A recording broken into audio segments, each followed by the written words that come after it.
This is Mike Ward with Live Explore. I'm here with Tim Navone, President of Marin Catholic, and this is the Ward Report.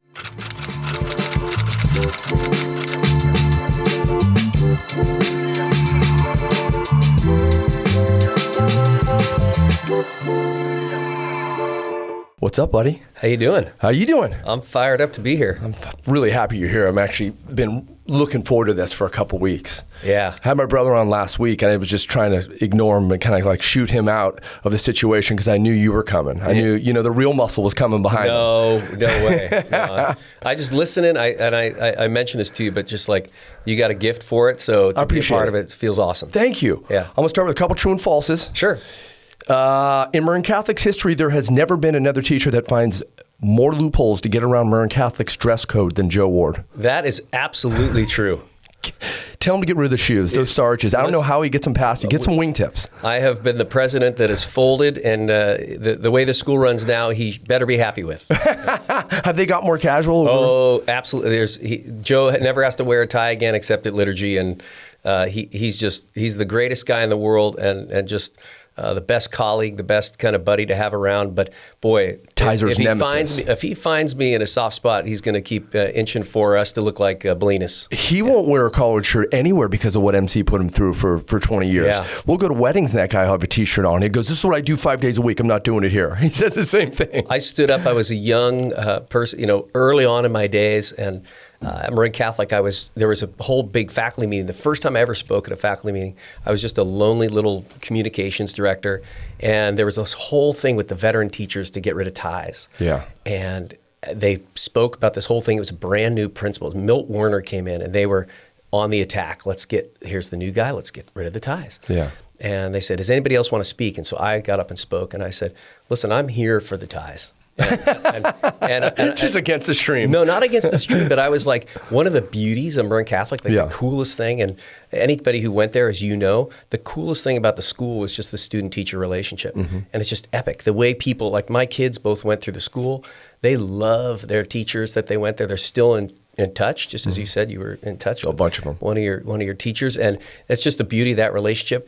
I just felt like these young guys that were, at the time I started in my 20s there, I loved just some sort of like physical barrier, like I'm in the authority position in this room. Separation. And so some kids can do that naturally. Your brother's amazing at it. Some maybe need some help with that. So so I argued for the ties, and boy, I avoided the faculty room for about a month and a half. I was not popular.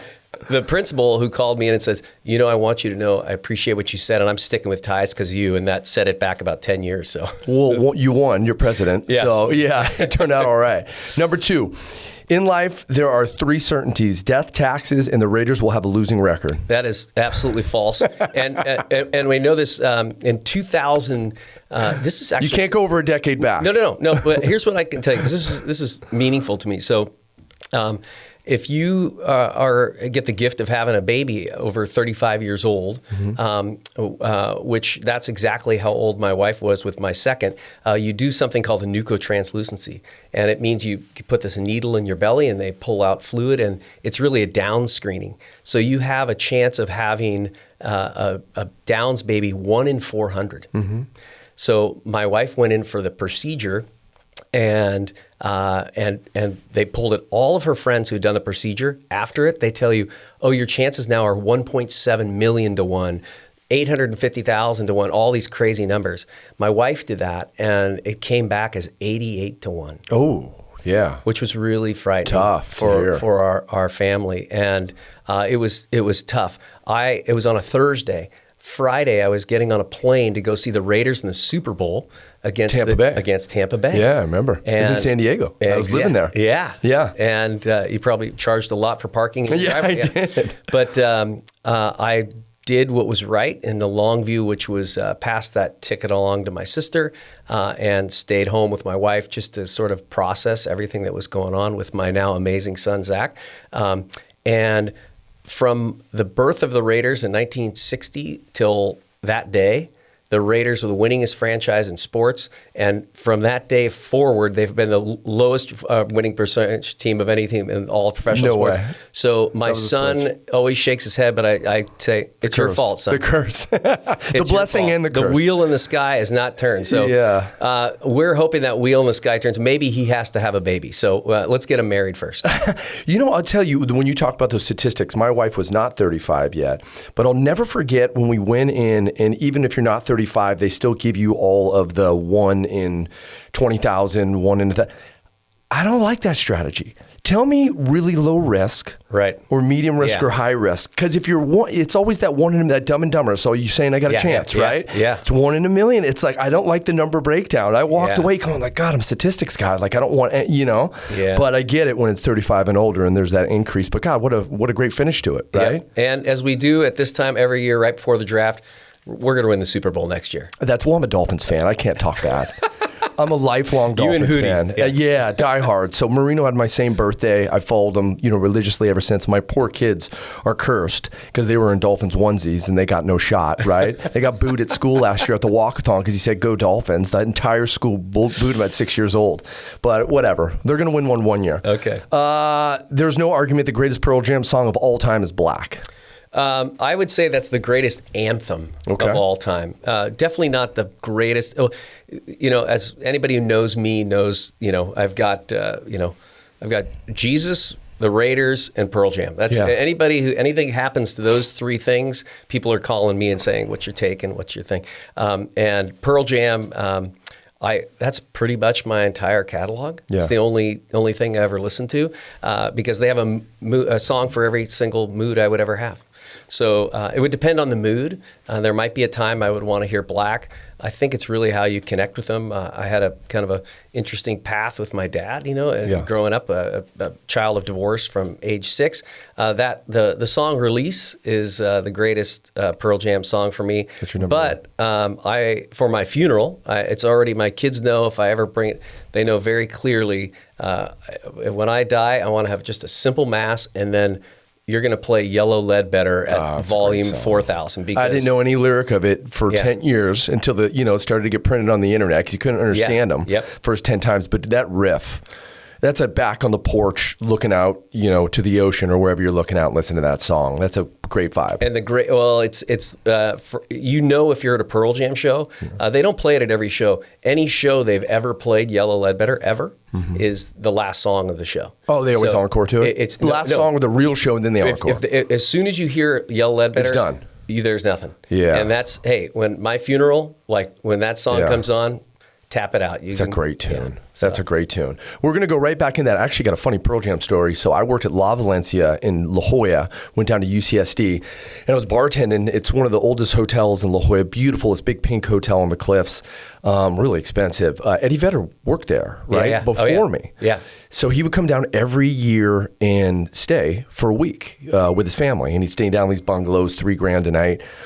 Well, he sneaks into this veranda room where they used to have weddings. He gets the approval from the manager who he knew well. He goes down to the play and he invites one of his buddies from San Diego to go down there and play. Well, I get wind of it. So I brew up a margarita after my shift and I sneak down into it behind a plant and start listening to him. Yeah. And he catches me. And he literally goes, "Hey, we see you." And I popped my head from around this fake plant, and I was like, sorry. I mean, it was the opportunity of a life. And he's like, "You can hang for a song or two." So I got to see him and his buddy, who I don't even know who he was, play 2 tunes in the early 2000s. Yeah, it must have been. Yeah. So, but just his voice, he's amazing. Will fill any room. And his lyric, everything about him. He's a skilled musician and works so well with the band. You got to travel to see rock and roll. That's one of my things. One of the lessons at Marin Catholic.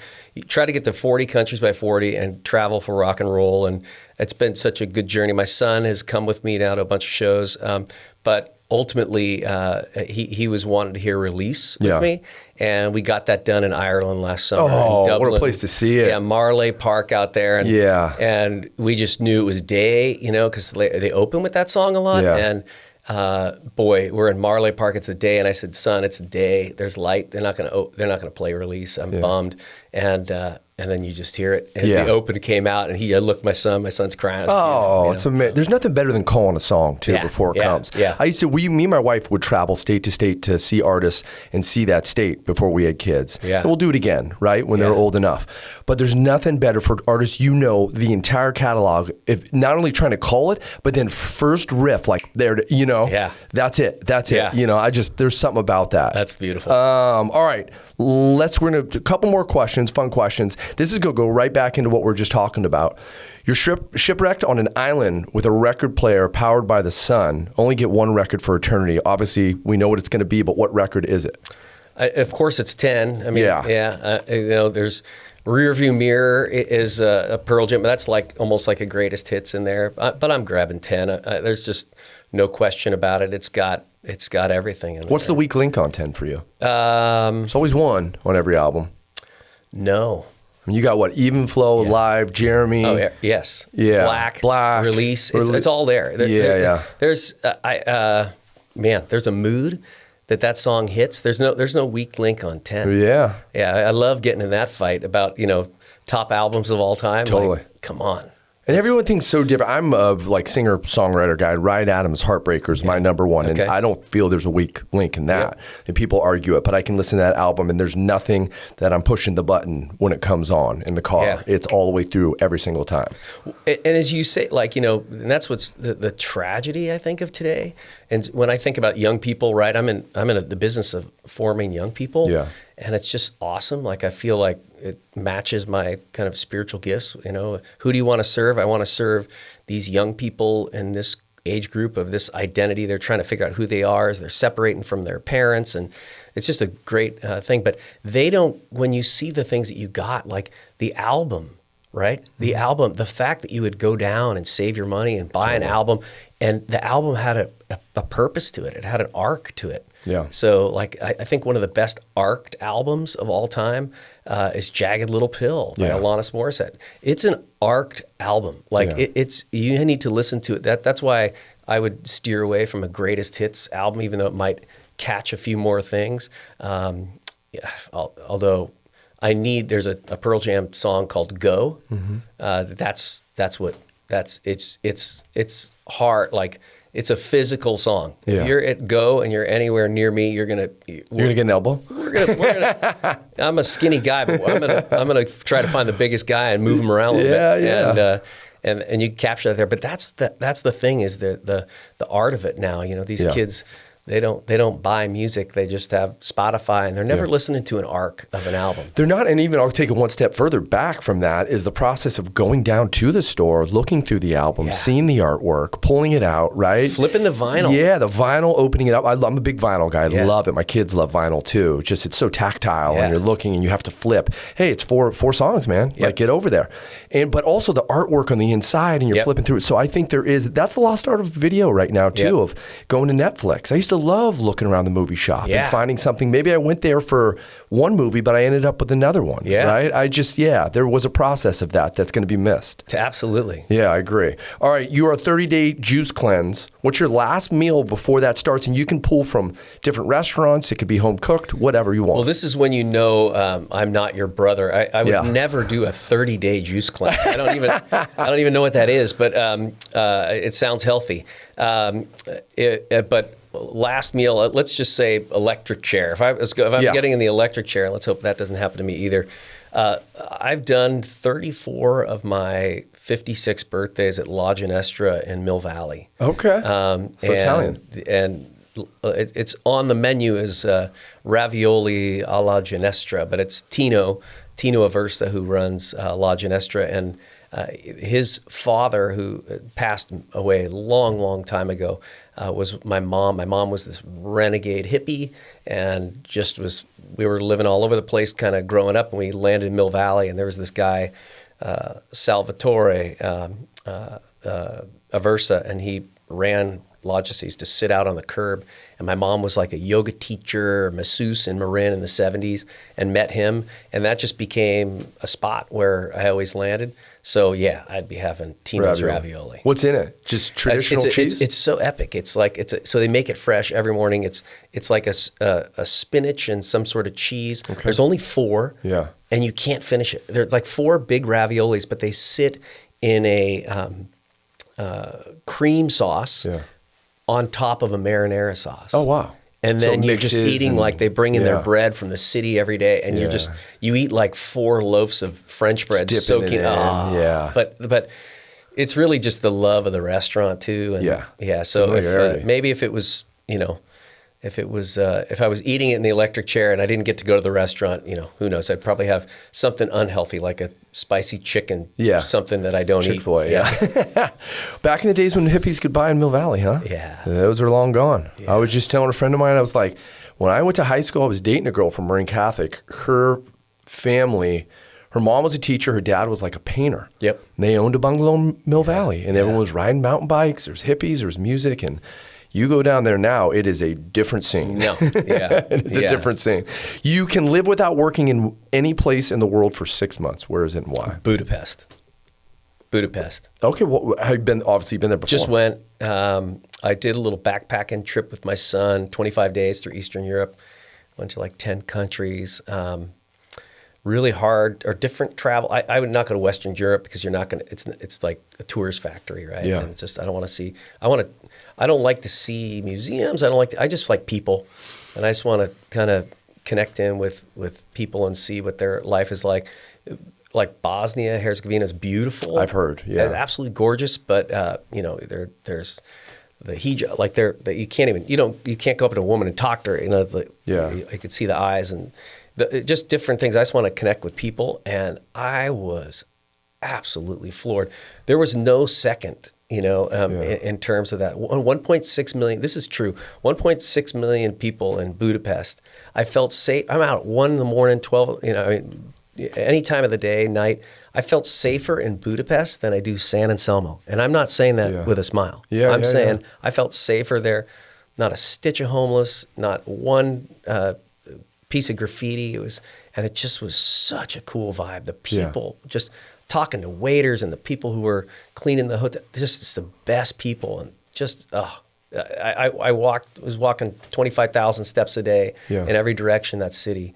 And I just needed more time. What's the conversations like, right? Like you go and get into a conversation with a random person around here, there's certain hotbed topics and things that will normally come up. And a lot of it's complaining, I hate to say. Yeah. Like I engage everyone everywhere I go, right? I engage the people, butcher, anyone. You go into any store that I go into, I go to the same places and talk to the same people. I just love talking to people. Yeah.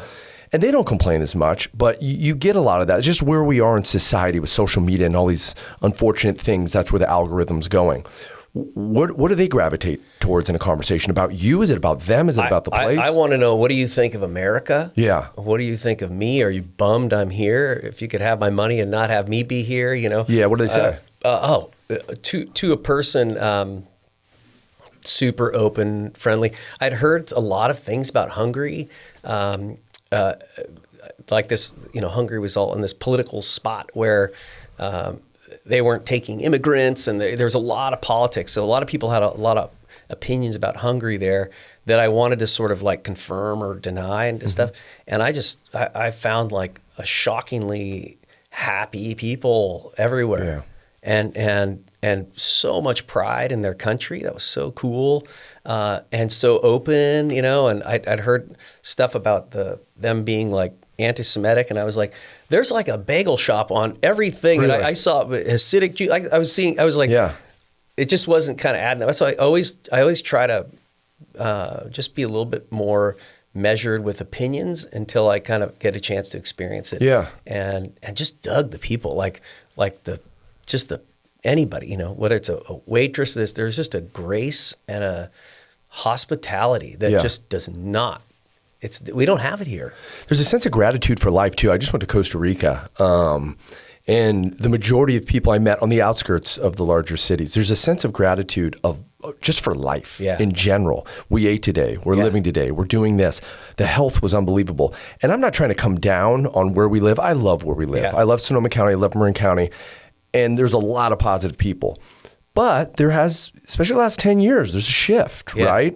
There's a shift of like, when I was a kid, you didn't hear many people complain. Right. Even if they had complaints, right? It was always like, yeah, things are good. We're doing this, we're doing that. And there has, because I think online has become so open and people have worn their hearts a little bit more on their sleeves, I feel like that has translated to even in person. And, you know, there's a certain amount of time you want to spend on that, but I want to hear the good things too.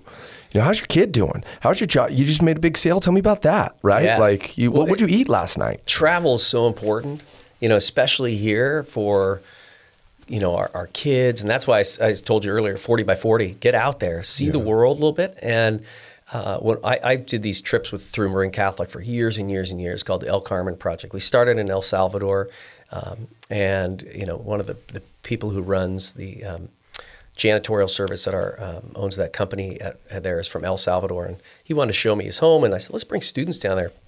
And we did it. The MS-13 got a little dicey after a couple of years. We had to pivot.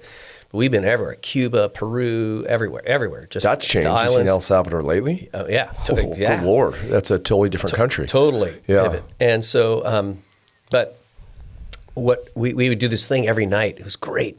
We started out with this whole little prayers, and then we come together to do our little rose and thorn from the day. What was the best part of today, you know? And you travel with kids for 17 days, like they're not worrying about makeup anymore. You just become a family. It's just too much to maintain. That's awesome. So they really kind of get to disconnect with that. They are blown away always about how little people have and how happy they are. Yeah. It's a direct correlation. It's a meme now. It's a direct correlation.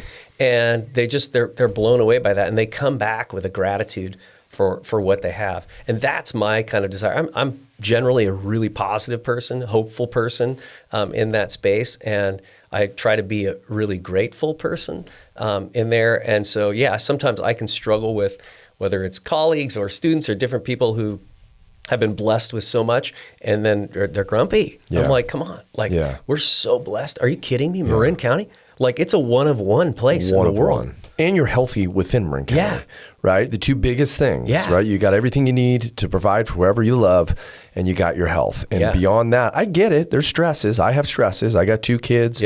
We're trying to make it. Bills get tough some months. Some not. Some months we're doing great. You know, there's a back and forth. But overall, like, it's been a good life. It's a really good life. Man. And it becomes the simple pieces, you know, which is for me ultimately.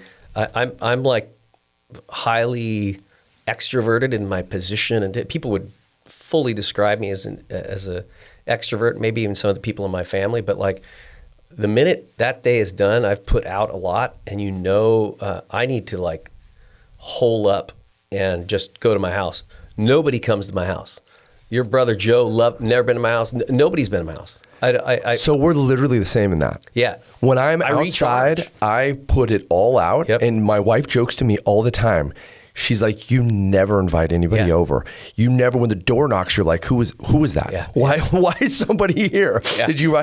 But that's me. I need to recharge. Yeah. I need to go home, and I need to be with her and my 2 kids. That's it, family, and right? I need to lock, and then the next day I'm re-energized again. I can give it all out again, but I'm very similar when it's time to come home. And I'm sure in your position, you have to go out socially sometimes, because I don't like to. I'll be out tonight. Yeah. We're in a campaign. I'll be out tonight. I'll be out. Yeah. You know, I can be out 4 or 5 nights a week. That's a lot. And when you, when I'm not out in there, I still go out because, like this girls' basketball team that we have this year that won. Doing good. Yeah, they won the state championship. Oh, right? Well, I guess they're doing really good. Yeah. First time in 23 years, right? And they are absolutely. I fell in love with this team before. This collection of girls was amazing. Mm-hmm. Like they're so awesome off the court. Just great kids. Like everything you would hope for a young person, Marin Catholic, to be. And then they play basketball, which is great. So I'm going to go support that. But they have this like in bed sense of gratitude I've never gone to a game where every single girl on that team doesn't come up and say, thank you so much for coming. Like, and the kids that come to support them and they do it. And so to see like gratitude responded to in the world, like that they came and won the state championship, it just brings me so much when I see people who are doing it right and pour it out there that they have that desire for gratitude and it's met with success. So just each of those girls. I came to school yesterday and this is past there. They got to throw out the first pitch at Oracle. Wow. It was so cool. Yeah, it's big. And then I show up and post that. They should be in Marin. They should be diva girls who don't care. No, what do they come by? All the girls on the team wrote me individual letters and a big poster for support and took a picture and decorated like just as a high school kid would do. And it's just like, good on good, you know. Good on the coach. Yeah, well, and that's top down. And the coach, we hired her when she was 22. Yeah, good. That's She's learned. Amazing. You know what I mean? Yeah. You can learn both aspects. You can learn the gratitude. You can also learn the diva, and that always comes from the top. So she's doing a good job. Amazing. We're so fortunate to have her. Yeah.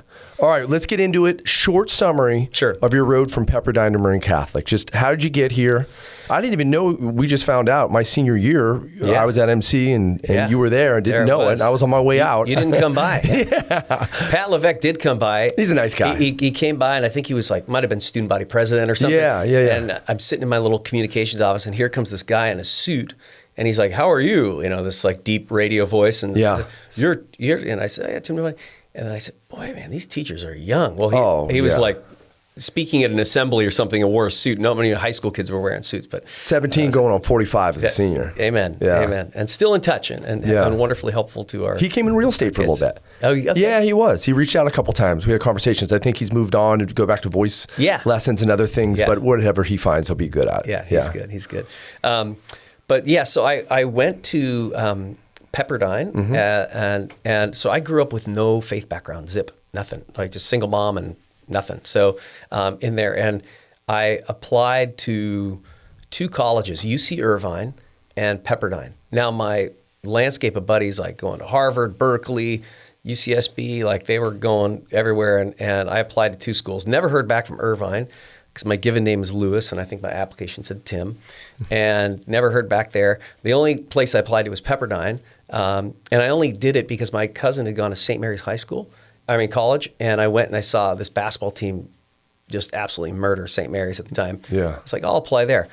Got turned down, ended up talking my way in somehow, and went there and found myself as like the lone non-Christian on the campus, and it was a wild kind of journey from there. Graduated from Pepperdine shortly after, bounced around, did a little stint at the Raiders, which was great. I drove. What did you do for the Raiders?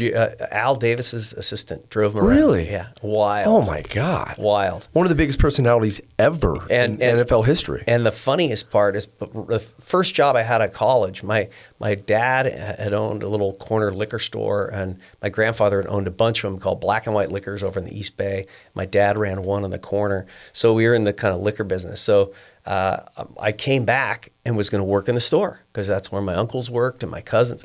And my dad's like, you did not. I was the first to graduate from college of anybody in my family. So that was kind of interesting. And so my dad's like, you're not graduating from college to come work in the store. Come back, yeah. So I'll get you a job anywhere. So I drove a beer truck for Miller Brewing for McKay Markstein in Emeryville. No way. And the guy who trained me was Freddie Bolitnikoff Jr. Yeah. And then I pivot. I went to New York for a little bit and waited tables there, did a little stint in Georgia living with a buddy, and came back there. But when I joined the Raiders, I've now worked with Freddie Jr. and Freddie, and they were estranged. Like they weren't talking so much. And so I was trying to bridge those two together. I then landed at a place called the American Sports Institute, and helped write curriculum for them on this program called the Promoting Achievement in School Through Sports. It was a program targeted at inner city kids who were dropping out of school, and they teach the whole curriculum through athletics. It was an awesome program. Like a great idea, super cool. Spent about 2.5 years there. And then I had the opportunity to chase my bride, and she was in medical school in Tennessee. So I worked out at this place called MIFA, Metropolitan Interfaith Association, which was created, an organization created in honor of Dr. King when he got assassinated, and they sort of pulled that group there. So I did media relations from there, and then my wife got a job at UCSF, and I said, I'll look in the paper. This is great. Back in the day, in Memphis, Tennessee, there was like a tobacco shop, and a tobacco shop had like, you could go get your hands on like a Sunday Chronicle or a New York Times. Like it had all the papers. Yeah. And is that for like literally pipe tobacco? Yeah, it was a tobacco shop, but they also had newspapers. Yeah. They sold. I used to love the smell of that as a kid. The old pipe tobacco, grandpa's smoke. I'm the straightest kid. I don't drink. Yeah. I don't never smoke. So I was too scared by that. But they had the papers there, and that. You never drank? Your dad owned a liquor store, and you never drank? Nobody drinks in my family. Really? Yeah, it's like you make salami, you don't get high on your own supply, It's not going to be worth it. But so I got this paper and, the Sunday Chronicle, and found this ad, and it said like communications director, Marin Catholic High School.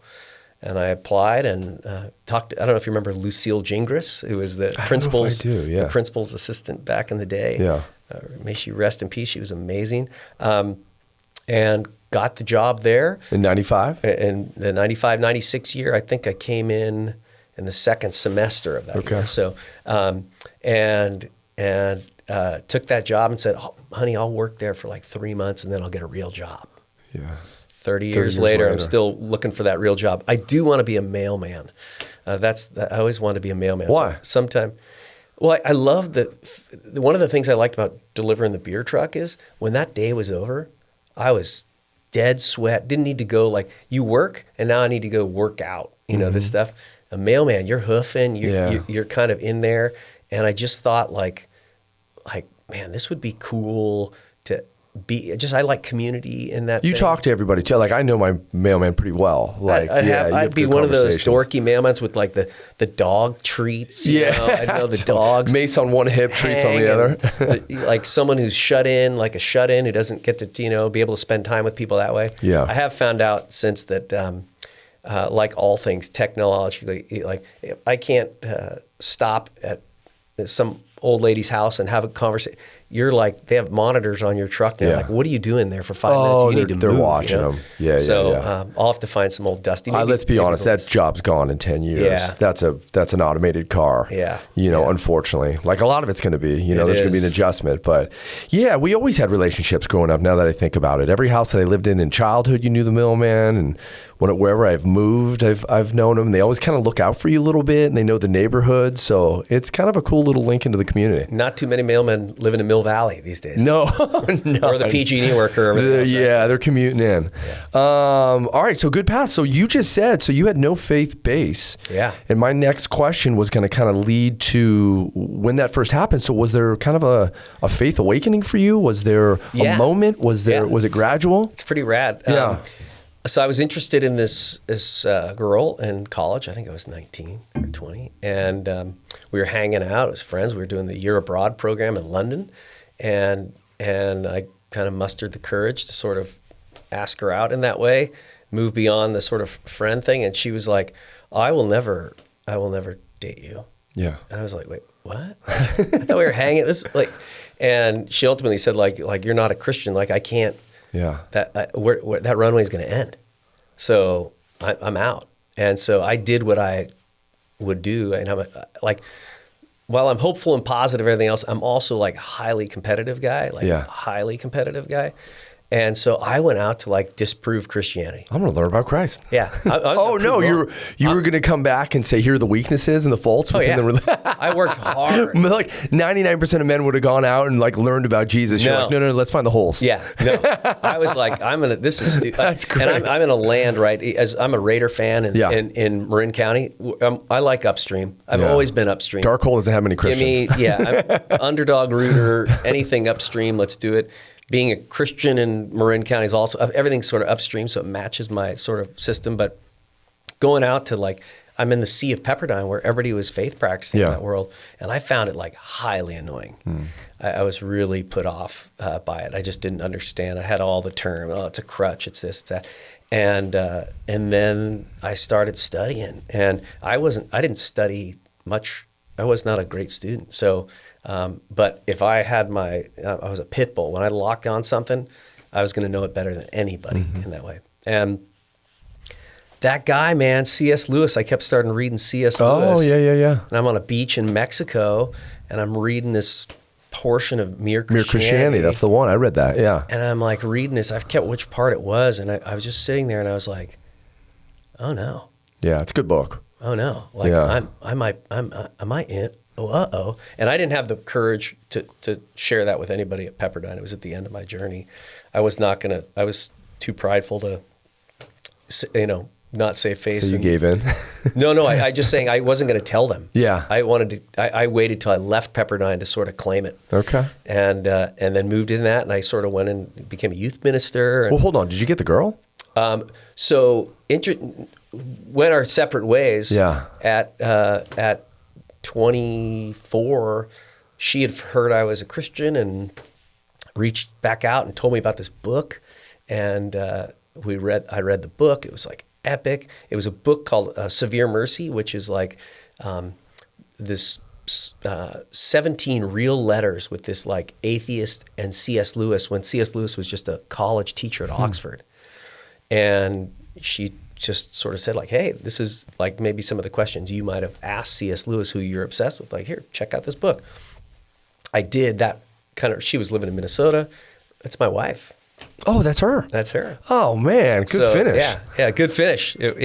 I failed at my objective, but yeah, I had one of the coolest girls I ever met in San Diego was Mormon. Yeah. And the nicest people in the nicest people. I don't know why. There's this negative connotation about that ideology and religion. I've never met a Mormon I haven't liked, not one. And I remember we connect just from like a friendship and relationship, basis. We connect. I mean, she was unbelievable. Yeah. But there came a time, like 2 or 3 months down the road, and we were having a talk, and we hadn't progressed in other parts of even the relationship yet. But she said, "Listen, if it keeps going, like I'm Mormon, my family's Mormon, my community's Mormon, like I'll never change that." Right. And obviously I wasn't going to go that direction, and it didn't work, and it worked out for the best with who I met later. But it was a juxtaposition that you got put in that. Yeah. You like, could I do it? Like, am I not going to do it? Is it worth it? And I mean, that's a big jump. Yeah. Even bigger, I think, maybe than Christianity and Catholicism in a sense, just because their community is very locked in and very different. But I know where you're coming from. But God, great finish on you coming around and getting the girl. Yeah. What did she say back? Like, did you ever talk to her about that again? Or I'm sure you have, of saying like, what was her thoughts in that scenario where she was connecting with you, probably liked you a lot, knew you weren't a Christian? Was it like literally black or white? He doesn't come this direction, he's got no shot? Or did she was? I mean, that I don't know if that would have been kind of an easy out. Like I'm still chasing my wife. Yeah. Like I got the better end of the deal, so Smart woman. I'm still chasing her in that way. I don't know if it was solely, I'm sure there were other reasons that she was maybe uninterested. Maybe the fact I was in London and had, dyed my hair blonde or something. Yeah. I was probably rocking like 140 pounds, living on no money. Wet. There's probably a lot of reasons she wasn't interested. But no, we haven't talked about that, at least lately, in a while. So yeah. So I'm a man who's, I was raised in Catholicism. Yep. From the day I was born, right? It's all I knew. We were front pew family at Our Lady of Loretto. Saturday night, 5:00, never not front pew. Yeah. We're never late, always 10 minutes early. Yeah. Went to Marin Catholic, went to Our Lady of Loretto, went to Sinaloa for a couple years. Those were my rebel years, to go with all my public school friends. Yeah, that's where it got tough. And then went off to college, right? And college really challenged me personally on a lot of different levels. Yeah. So studying history and philosophy were the two things that I focused on the most. And those two things can start to make you question your faith, right? I'm also someone who's really based in logic. If there's a doubting Thomas in the room, like I'm asking to see the scars, right? That's just my personality. Do you think that faith and like reason can coexist? Oh, yeah. I mean, I think the transcendentals, like I was reading this book Mysterian right now, and the transcendentals, truth, beauty, and goodness, they're real.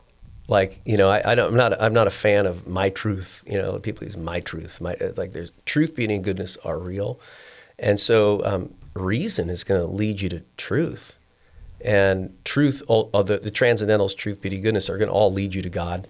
That's my opinion in that way. And one of the things at Mysterium, which was beautiful, was like, from a science perspective, like you can look at a flower, right, and you can look at the stem, you can look at the shape, you can look at the color, you can look at the pollen, you can put all these things and study them all in a different way, but it becomes spiritual when you just see it as beautiful.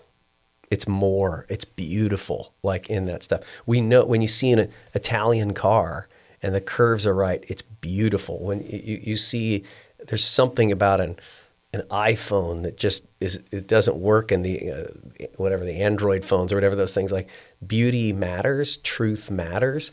When you see something like, I mean, even in music, right? There's music in there. I love this idea of that math, for an example. You know, we talk about, like, at Marin Catholic permeation, like, should breathe in everything that we do. And we were talking about science, for example.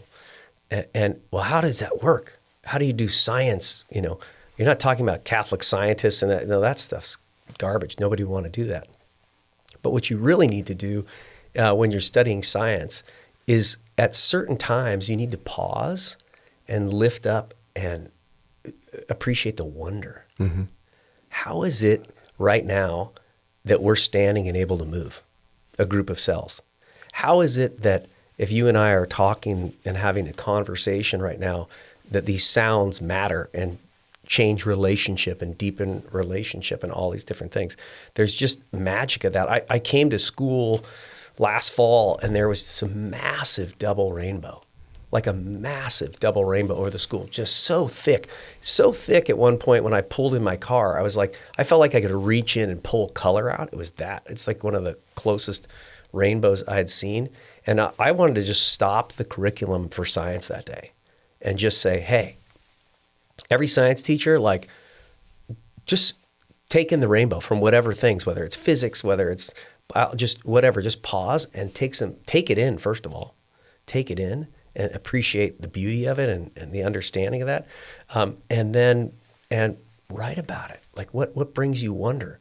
I want to have a wonder night in science where your brother comes in and talks about, like, this is why I've given my life to this, because this is what marine science does for me. Mm-hmm. It just makes me think in a different way. For some people, you might get moved by wonder in looking at a cell.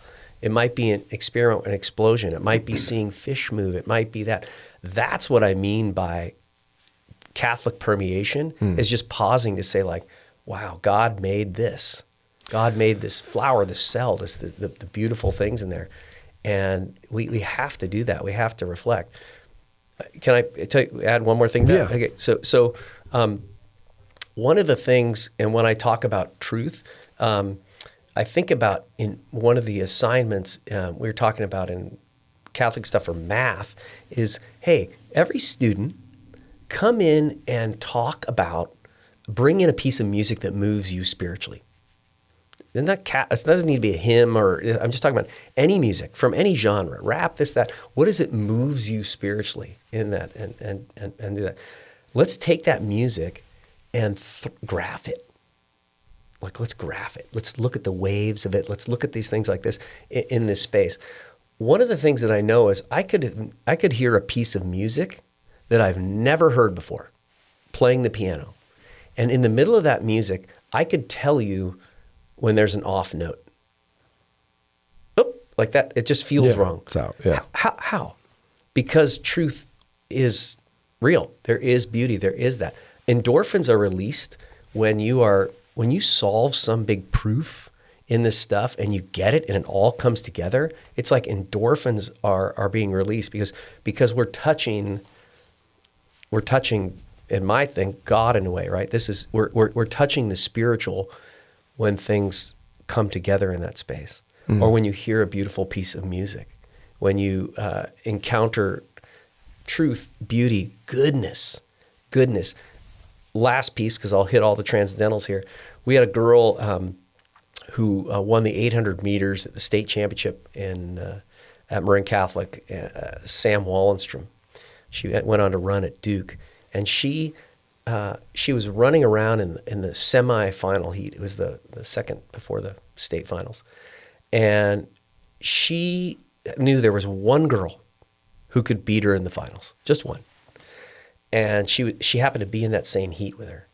And they are coming around the final bend, and it didn't matter. All you have to finish is top 3 to move on to the finals. And the girl who could have beat her wiped out and fell on the ground. And Sam was on her PR, personal best, on that race. And she stopped. And you can't touch them or you're disqualified. But she stopped on the race and went back to say, "Are you okay? Come on, get up, and let's do it." And then they crossed together. They still finished. Beautiful, yeah. And then she went on to win the state. I don't care if she won state. Yeah. I don't care what medal she got. You cannot see what she did in that race, hearing the announcers and talking about that race, what was going on there, and not know that you've touched divine. You're like this. Goodness is real. When you see goodness, acts of goodness, it moves you in that way. When you see beauty, when you see truth, it's real in that. And that's really all I want to do, is provide encounters for the divine for our students in that. And it just gave me so much when I took the leap into the faith space. It gave me like a sense of peace that I had not had.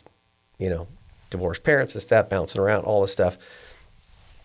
I got a foundation of peace that I was like, I'm going to ride this until it doesn't work anymore. Yeah. And I'm now, 35 years in, and still riding. It's still, and chaos happens above it, but the peace below is that. And man, to be in a space where we actually be at a school where I get to talk about that stuff and go on retreat with kids and all that stuff.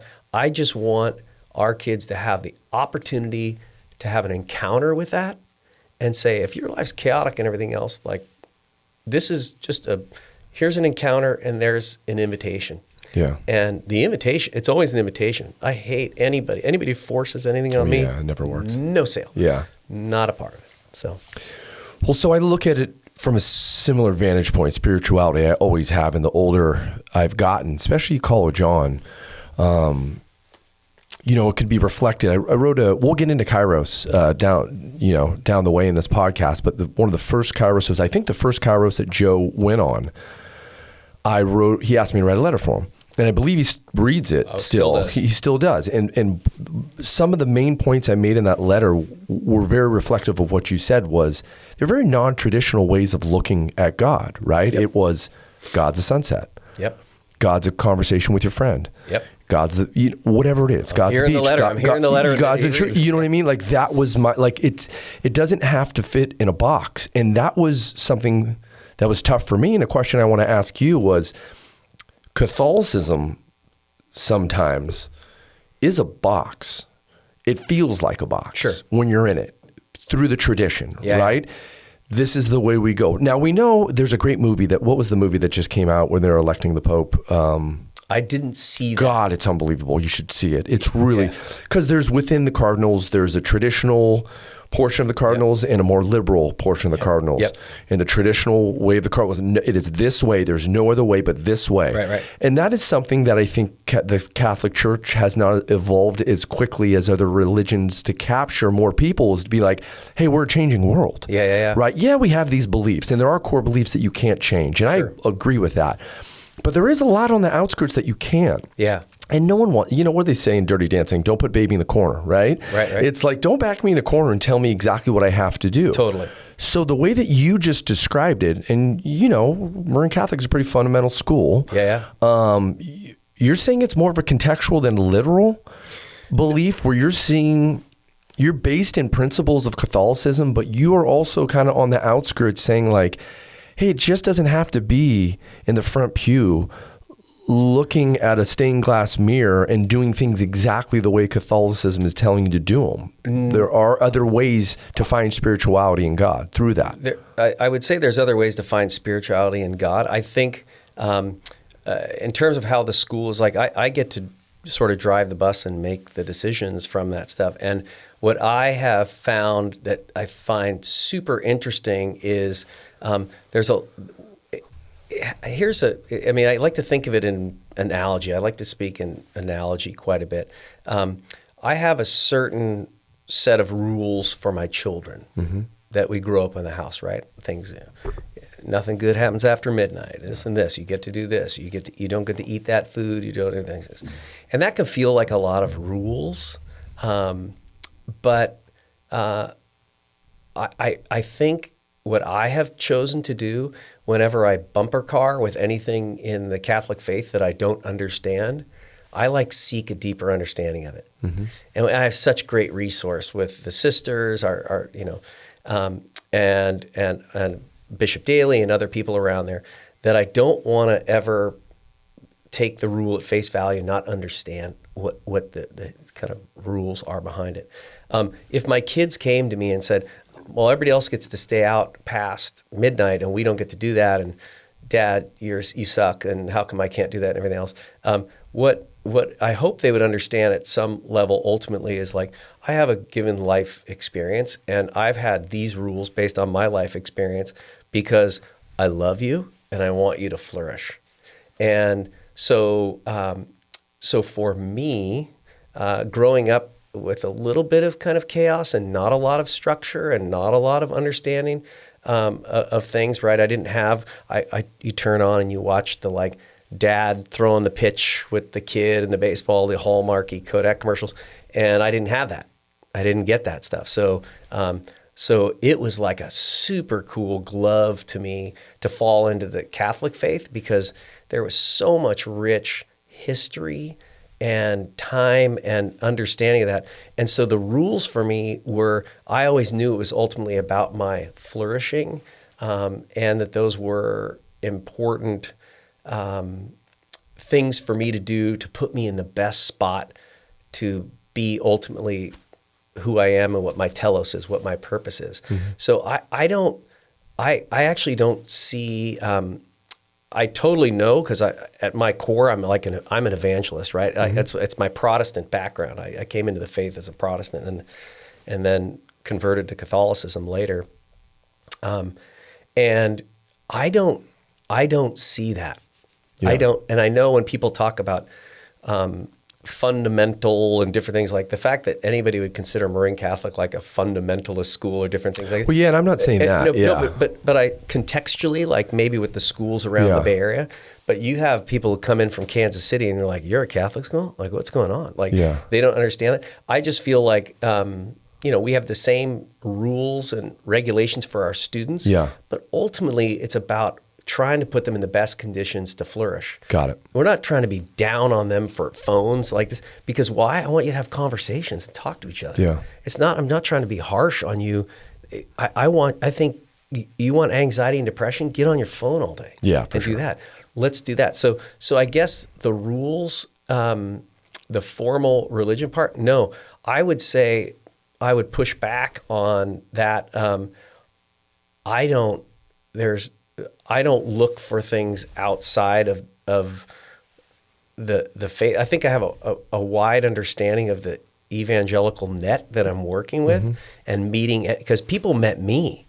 I was the one who's trying to prove it wrong. Yeah. Then I was a Protestant, and it ultimately came down to, I tell kids often, seek the roots. Seek the roots. What is driving people's decisions? What's moving them along in that stuff? And so when I would see people who were joyful, I was digging in. I would dig in the roots, and I felt there was a really good case and data for those people who I would say were absolute practicing Catholics to in the pew, in the front row pew, and doing all those things that they just had the greatest sense of peace. And that's what I was kind of seeking, was was peace. And so the world can happen and everything can happen. It's politics and war and this and that. And I'm just not in that game. Yeah. I'm so far from that game. I just want to, I'm in here where I just want to impact the people around me. And if I find a good song, Pearl Jam song, I'm going to tell people about it. Yeah. If I find this, I'm going to tell people about it. But the greatest thing for me that got me this foundational piece was my faith. And in that faith, do you look at, let's just say, the Bible? Yeah. Is it through the lens of literal or contextual? Like, are you taking aspects of the Bible and getting a contextual story from it, or are you literally looking at every aspect of what you're reading, and do you have a belief in that?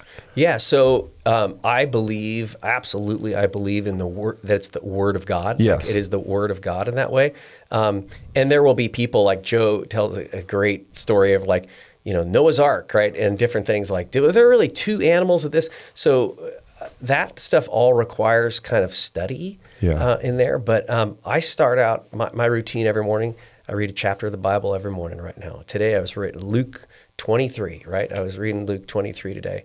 And one more chapter to go in Luke, and then I'm going to jump onto another gospel. With a colleague and a student, and we share a text chain every day, and we just read it and for 5 minutes in the morning and just say, what's hitting you here? And it's just like a radical thing in there, because I don't believe people, and I don't know if it's just Marin County, but people love to keep the faith stuff at arm's length in that stuff. And they have really some feelings about, they think they know Jesus. This idea of Jesus being like nice, merciful, that's a really new concept. And so I talk to kids all the time, and I say, hey, do you, here's Jesus, I came to bring peace, not divide, right? Yeah. That's not what he said. He said, I came to earth to divide, not bring peace. I guess it depends on who's writing it too, right? Because there's certain gospels that get pretty intense, and then others that... I'm just saying, I challenge kids. I tell them there's 89 chapters of the Bible. In 3 months, 5 minutes a day, you can read everything there ever needs to know about Jesus and his ministry. 89 days. Yeah. And then you're done.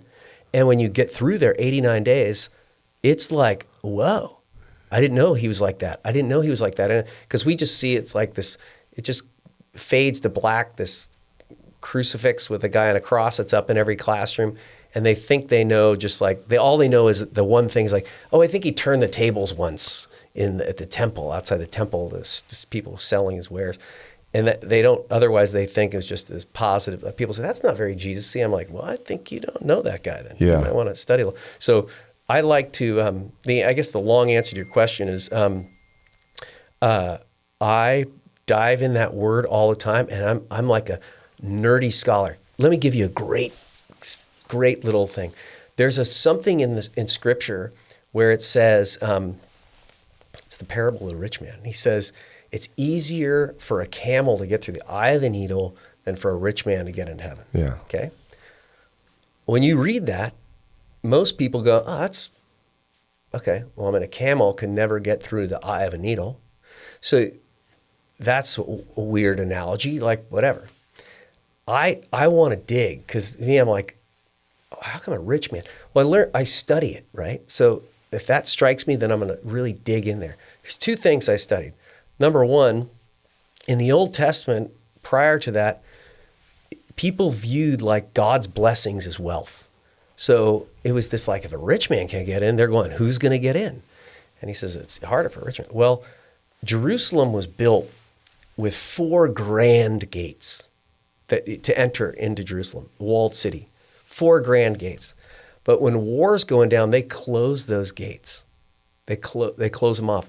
There's one little place with a door that can open to get supplies in. It's a real place called the eye of the needle. Camels, if you go to Egypt, you're going to get a picture of you on top of a camel. They're massive. People do not ride camels. Yeah. They were used for packing animals.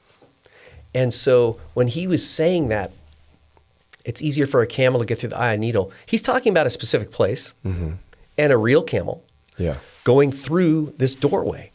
And the only way a camel could get in is when it would show up for the supplies, you had to unpack that camel all the way, take everything else and put it aside. And the camel would have to get on the ground and squeeze through, and they get the supplies in and get through there. And it's just such a radical spiritual metaphor for like, what are you carrying that's stopping your relationship from God? And I can tell you what it is for young people. It's video games, pornography, sports gambling, all the fun stuff. All the stuff. There you go. So that's it, right? And we have all these other things: pride, whatever, alcoholism. There's so many things that this, and we need to ultimately unpack our camels. Yeah. As human beings, we need to unpack our stuff to be able to sort of live in the divine. It becomes very difficult, and for this story, it was essentially about money for this guy. He didn't want to give up all his money to drop everything and follow Jesus in that spot.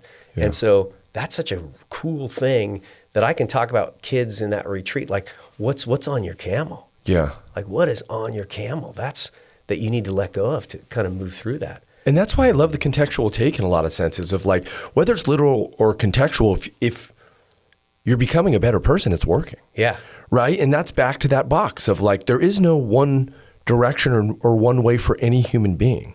We're all going to read a passage, and most of us are going to take different things from it. Sure. Right? And that's where I love this combination. And I'm not saying the Catholic Church doesn't do it, and I don't know enough about the Catholic Church in the last 20 years to argue one way or another. Sure.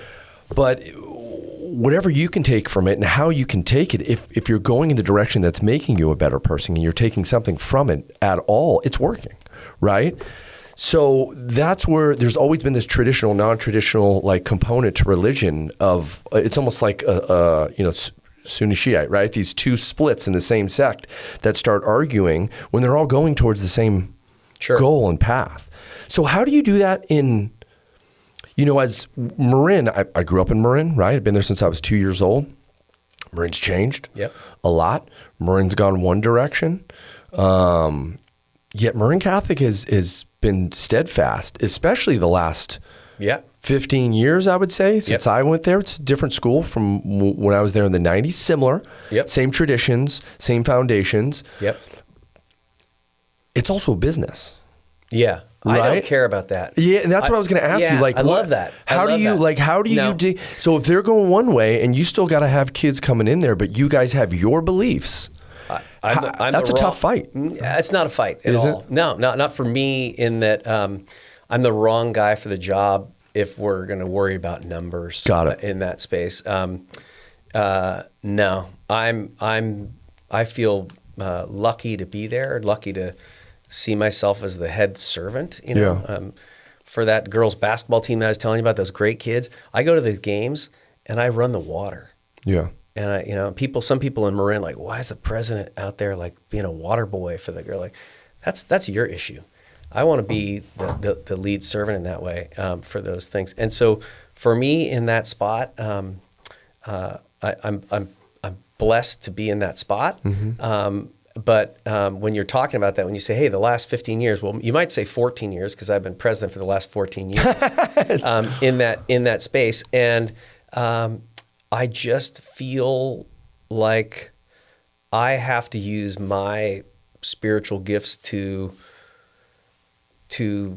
do what I feel like God's calling me to give the encounter and the invitation. Stand on your beliefs. Staying on my beliefs. Yeah. And I don't care about numbers. So, and I don't, this is going to sound like super controversial, but I don't care about good people. Like, good people doesn't mean anything to me. Like, I don't know what that even kind of means, especially if it's not rooted in some ideology of some kind.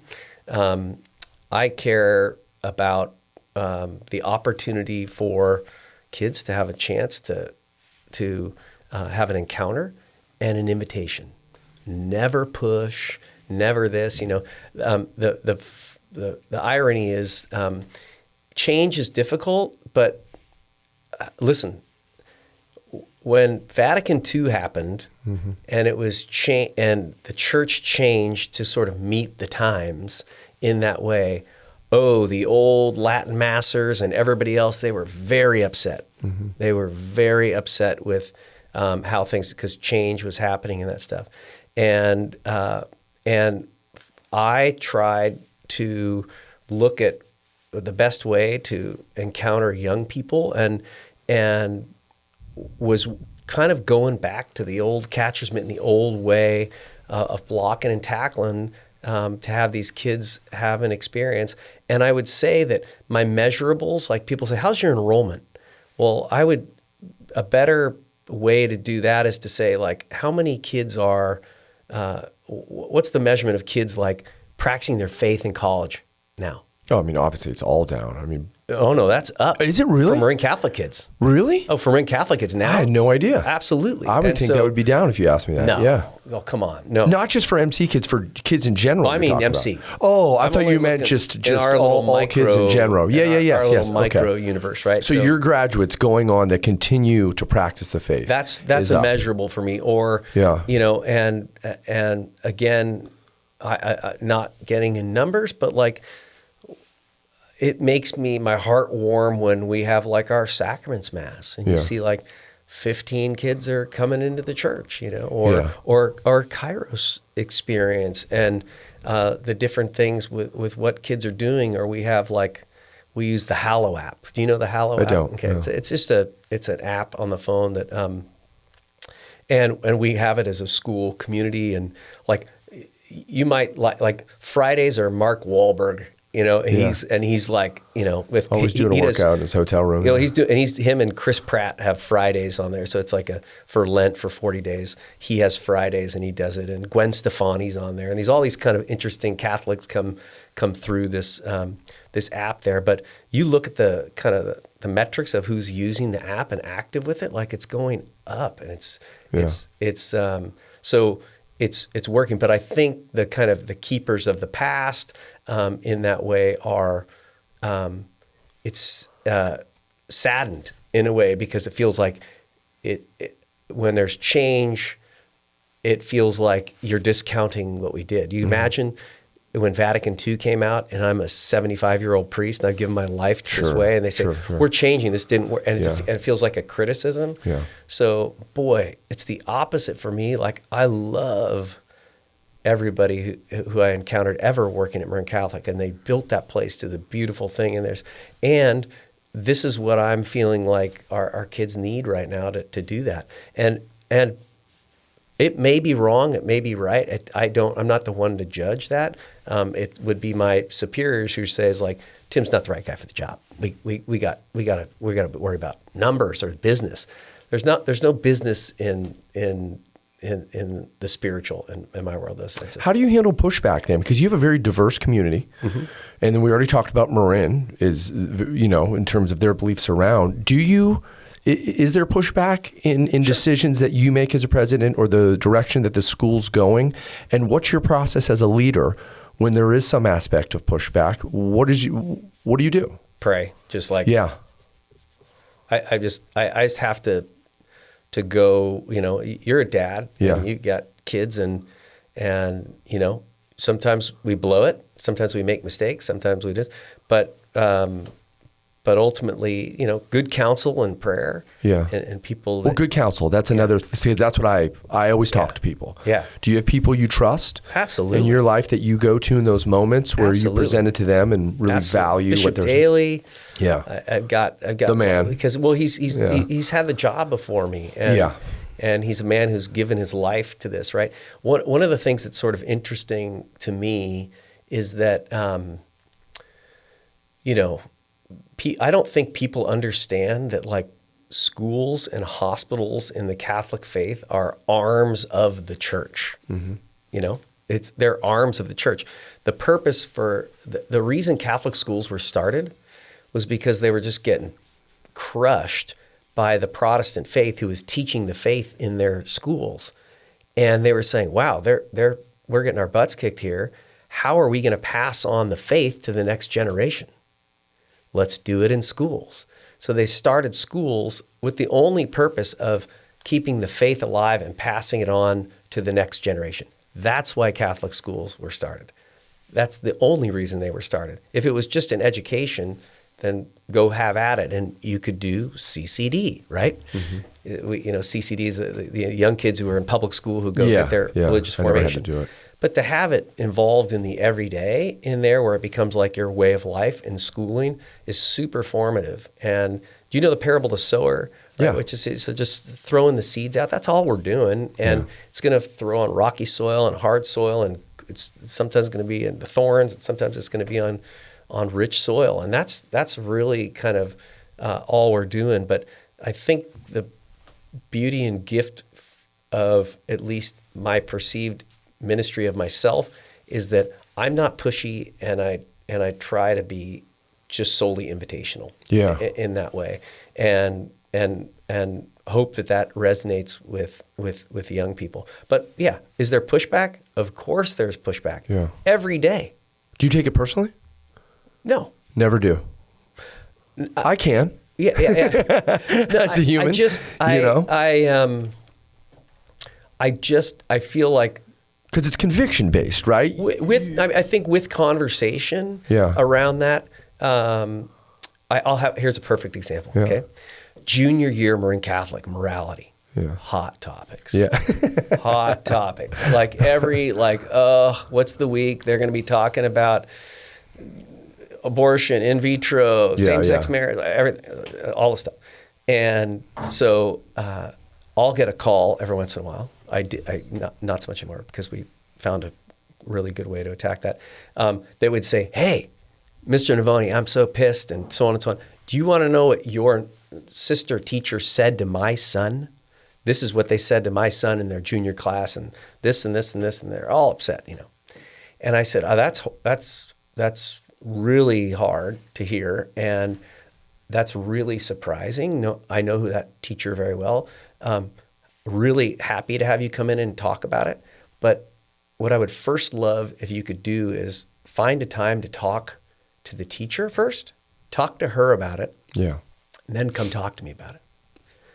That's happened maybe 7 times. Like 6 times it's over with. No. 7 out of 7 times. Oh, at all. They come back and they say like, "We're good." No, not "we're good." Oh, really? Like, they come back and say, "She's amazing." Oh, yeah. And I want to do something for the nuns. Can I get them some gas cards or some Safeway? Did you know they don't have money in this? It's just a miscommunication of and so that because there's when you get to the root of things and you understand the philosophy behind it, because if it's just like done with a negative, like we don't let you have phones, Which I think is amazing. Joe has this little thing on his walls that they all put it up in. No, we changed. Oh, you changed that? Even worse. Oh, okay. Well, good. So now public schools, you can't take phones from kids in some public schools. So now we actually just changed the discipline for it. Yeah. So our school rules now is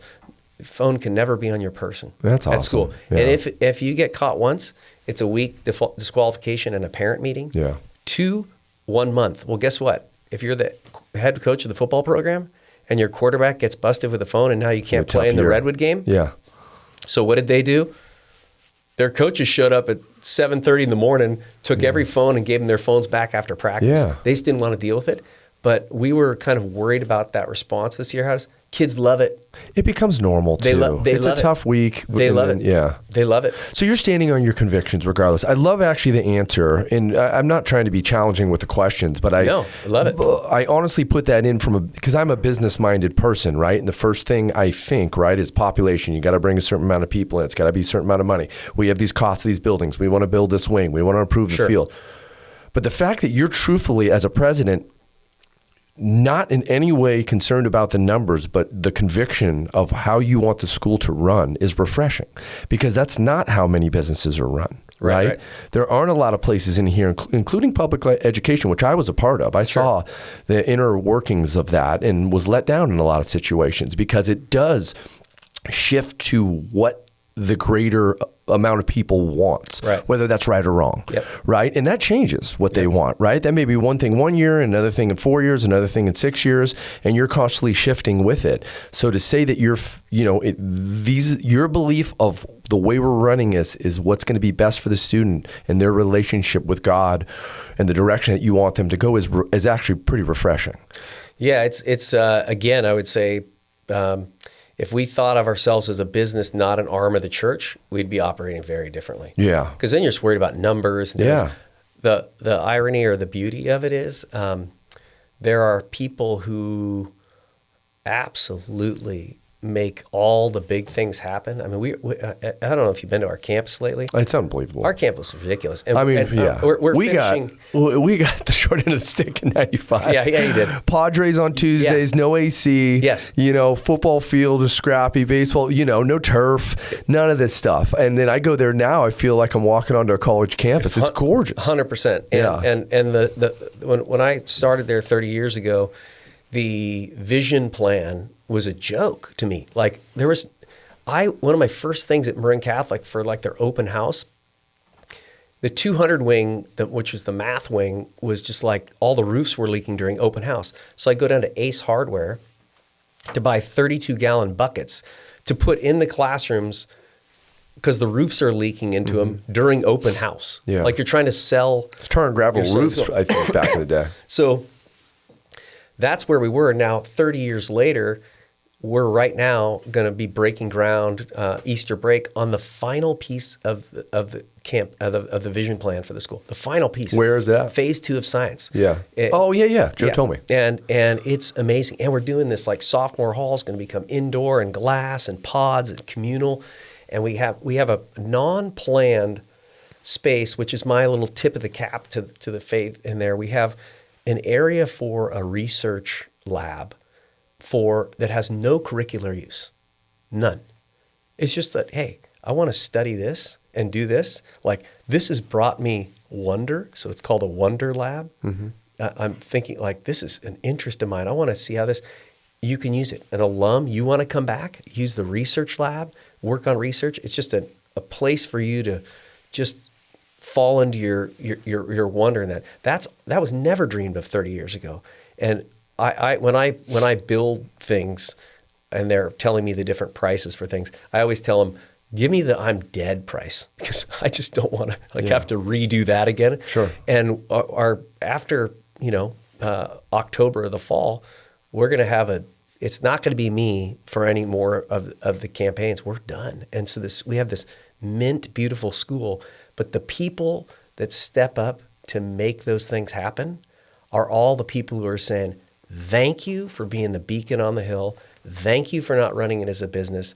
Thank you for putting it as the faith first. And those people who are of the faith, they write absolutely wonderful checks to the school because of how we're operating the school in that way. So that's been just a great gift. It's not a strategy or a game plan, but it's just a blessing that came from us saying, hey, we're gonna do this. Where will your focus? I mean, your focus is everywhere now, especially if you're adding on to the school and curriculum and belief and all these different things. Where will that energy go next when that wing is done for you? It's going 100% to scholarship and endowment. Yeah, it just breaks my heart that.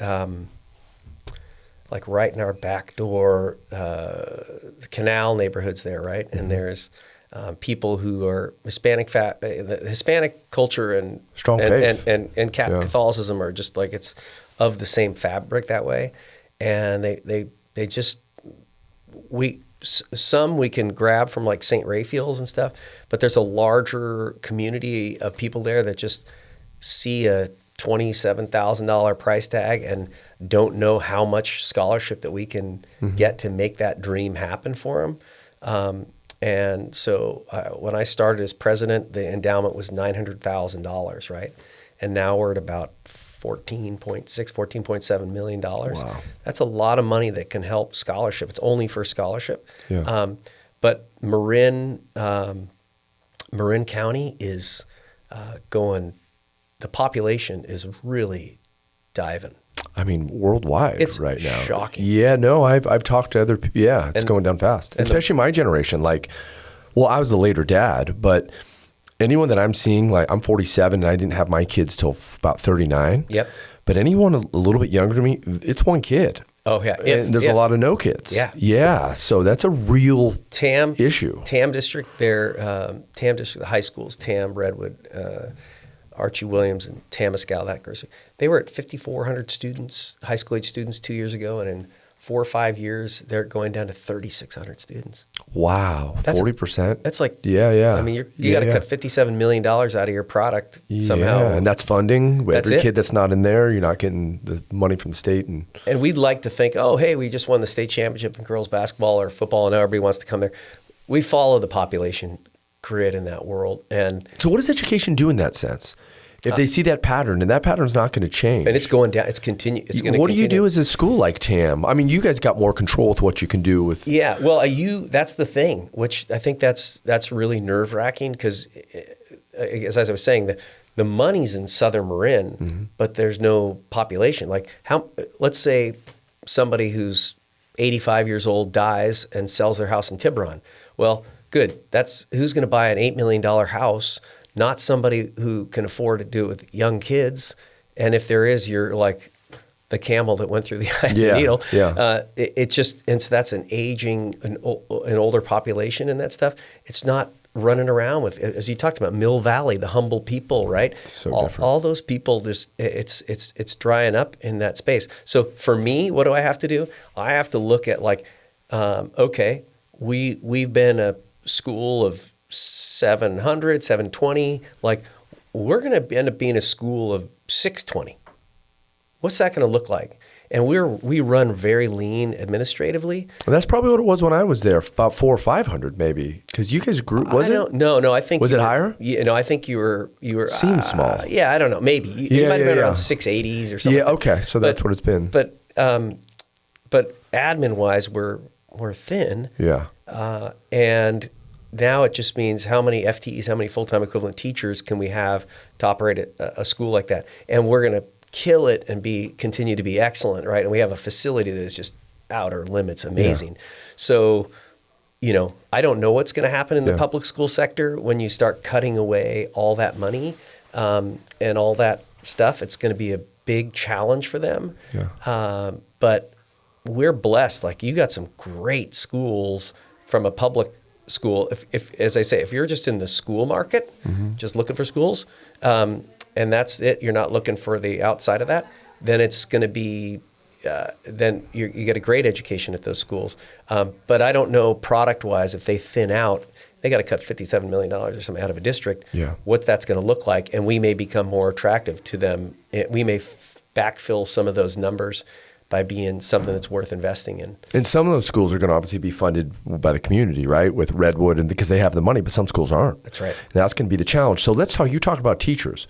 Do you interview every teacher? No, you don't. Well, I don't interview them. I have what we call like a sort of ultimately like a mission fit conversation with them. So the departments and the assistant principal, and they'll do this and then everything else. And then the principal will say, hey, there's this guy, Mike Ward. He's great. He's this, he's that. He's going to be great. We're going to hire him. And then I'll sit down and have a conversation with him. That's just about mission. So if they get to me, they've checked every box. They've blocked and tackled. I know if they're there, they have the capability to execute the craft in every way, shape, and form. And then to me, it's really about like, what is it about? Why do you want to be at Marin Catholic? What do you want to hear in that conversation? Well, I hope they care about the opportunity to teach the whole person and in that stuff. I mean, we are, we're not a school that hires just practicing Catholics because...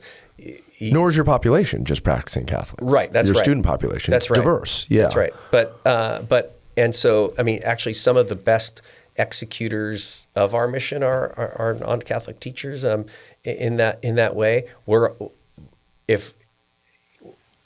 trying to pass on the faith to the next generation. So it would be great if we had like boatloads of talented. Hiring teachers to live in Marin County is going to be a forever challenge in that space. And so the pool will be what the pool is. But I want somebody who is going to really understand what we do, and in terms of the mission. And here's an example: if we're going to pull your kid out to go on Kairos, and they're going to miss 4 days of school for that, how do you feel about that? I need somebody to be really excited about that. Yeah, the opportunity for them to grow. I support that. Everything's when I'm on campus, and we have all school prayer over the loudspeaker in the morning and the evening. In the morning and at the end of the school day, how do you handle that in your classroom? Are you talking when that's in, or do you keep how do you do? And I would say, like our teachers that are not Catholic, they know they're sort of like fish out of water in that area, like when prayer comes on. And so they're the best, actually. They're just like, hey guys, it's prayer, quiet down. Yeah. And that stuff. But witness is ultimately the greatest tool to anything. And so how they respond to all the functions of the school reverently and openly and doing those things, it's vital, because kids know when you're faking it. They do. Oh, I mean, every so human gross. being. It's just so gross. Yeah, and I never want anybody to be what they don't want to be. And so if I know they're going to have issues down the road with our school, then let's get ahead of it and just say, hey, no, you could be here, or you could go to MA and be Teacher of the Year tomorrow, and you're going to be amazing at it, but might not be the right fit for us. So. You've grown such a staff, and I know a lot of them, right? And the people I know are generally like really good. Like Mark Yeager, I've known. I just love Mark. Dave Basso, my brother. When Brian was there, I mean, you go down the line, and I think the retention aspect speaks a lot about any school. Like when I was at Novato High, there was a commuter school, right? You went to Novato to wait to go to Southern Marin to get a pay bump. Right? So it was this constant change. And you can't form, like the NFL, if you've got 6 coaches in 10 years, you're never going to have a good organization. Yep. It's just not going to happen. So that speaks, so much to the school and the leadership in you. And I know through my brother, and talking to him through the years, it's not just the education, right? And it's something that, like Kairos. And let's talk about Kairos, because my brother, I don't know how many times he's done it. He's might have done 15 times or more, 20 times, who knows? That guy's buzzing like a light bulb when he comes back from that place every time. Yep. It's never a different conclusion to him returning and talking about it with me. It was, oh my God. I mean, he's emotionally drained, but he's completely energetic at the same time. It's back and forth. Why? We had a Occidental retreat, but it was very simple, and it wasn't Kairos, from what I understand Kairos to be. I've never been there. Kairos is next. Why has that evolved to what it's become? And why is that? Do you think that's one of the most important aspects of your community now, like that retreat? Would you rank that number one? I don't need to rank anything. I just need to know that our alumni who've left, when you survey the alumni, we're talking kids who've won state championships, who've go off to Harvard, this, that, everything else. You ask those kids, what was the best experience you had at Marin Catholic? It's high 90s Kairos. Yeah. Why? Because I believe... Explain what Kairos is for people who don't know what Kairos is. Kairos is a 4-day, overnight retreat experience. Well, it's transformative even more and more and more as we grow more, because these kids have never been away from their phones. How about that, right? So they are totally disconnected from everything. They're nervous, obviously, when they go. I always do January Kairos with your brother, and for a couple times he hasn't been able to make it, like his back stuff. And we missed out a couple times, but that 4 days in that space. So you go for 4 days. You're disconnected from your phone, and you are. Where do you go? We go to Vallombrosa and San Mateo. Okay. Great, calm retreat center stuff. But they're nervous a little bit because they're away from home, which just seems so weird for seniors to worry about, that kind of stuff. But there are kids on there that say like, I really don't want to go. And those kids are March Kairos. So it's October, January, and March. The October Kairos kids are like, Kairos, I've been waiting for Kairos. And they're super excited. I've never been a minister to the arrived. Cradle Catholics, you who grew up Catholic, like that's a hard evangelical group for me. Yeah. I'm looking for the Tim Navones who are like critical. I don't like it. Great to be on March Kairos. I went on my first March Kairos because I was covering for a colleague. And being around those kids where they were like, I was talking to this girl in the hallway yesterday, a little Vietnamese girl. It was just such a great, awesome girl. And she says, I was so critical of it. I heard all this stuff. I thought it was going to be overhyped at this. And that was the most amazing thing. And this is a Ivy bound, like just wonderful, just awesome kid who's was just shocked that basically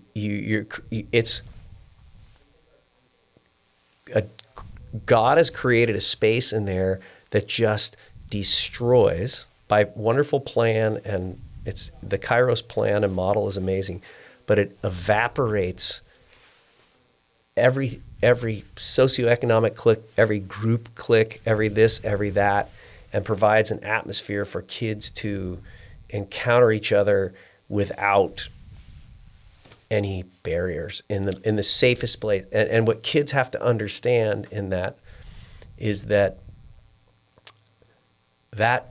is created it's God created in that space because it's all done through prayer, all done through all this to create that space for it. If you were to go in there and say like, well, we could go off and just do this on our own, go for it, try it, and you'll make $1 gazillion if you can get anybody to leave in that space.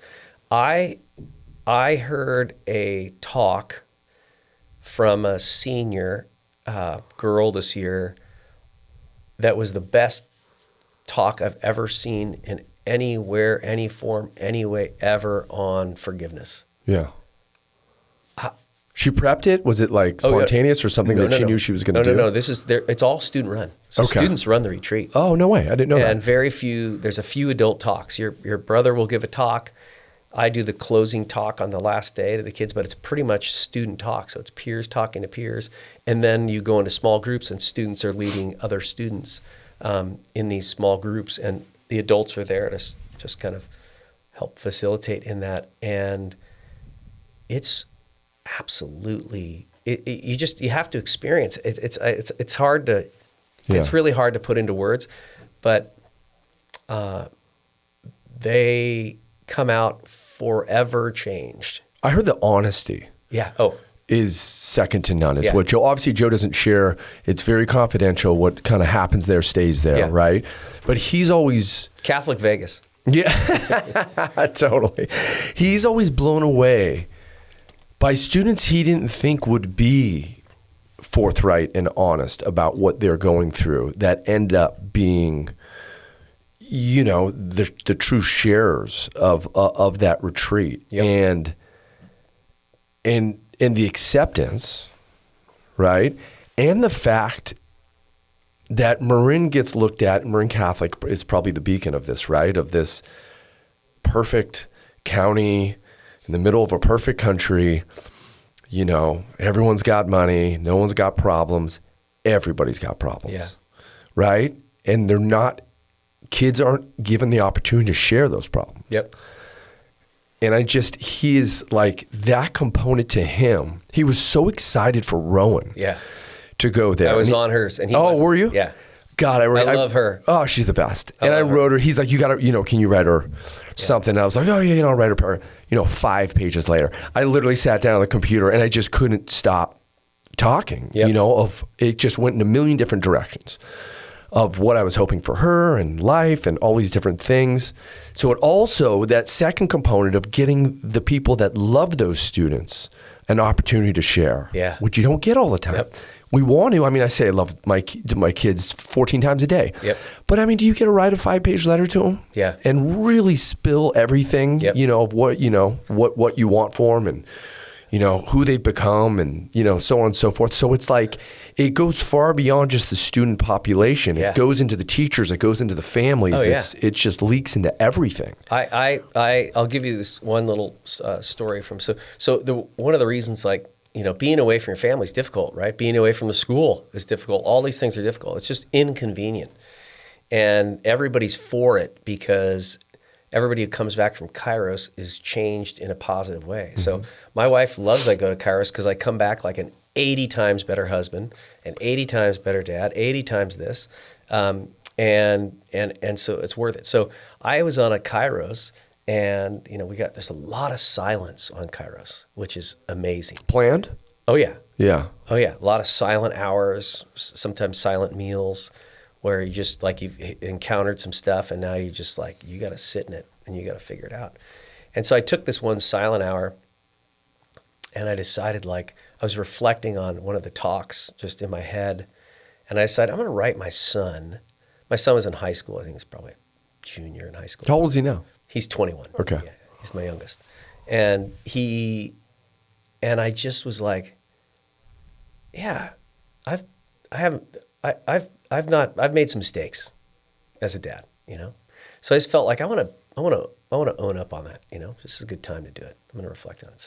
So I wrote my son a really heartfelt letter just on Kairos.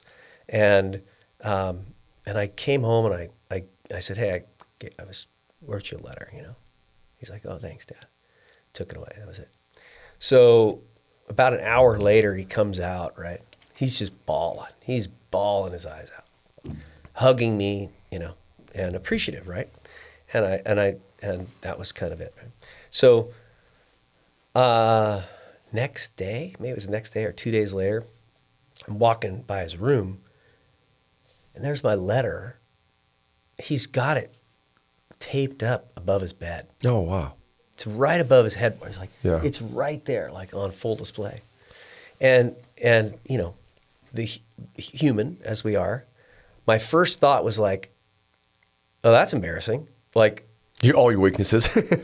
Like, here's how Dad sucks poster. Yeah, you know, yeah. This is Dad sucks. And I was like, oh. So I kind of was like, hey, honey, like, what do you think? Like, that's like Zach has, his friends are going to come over. Sure.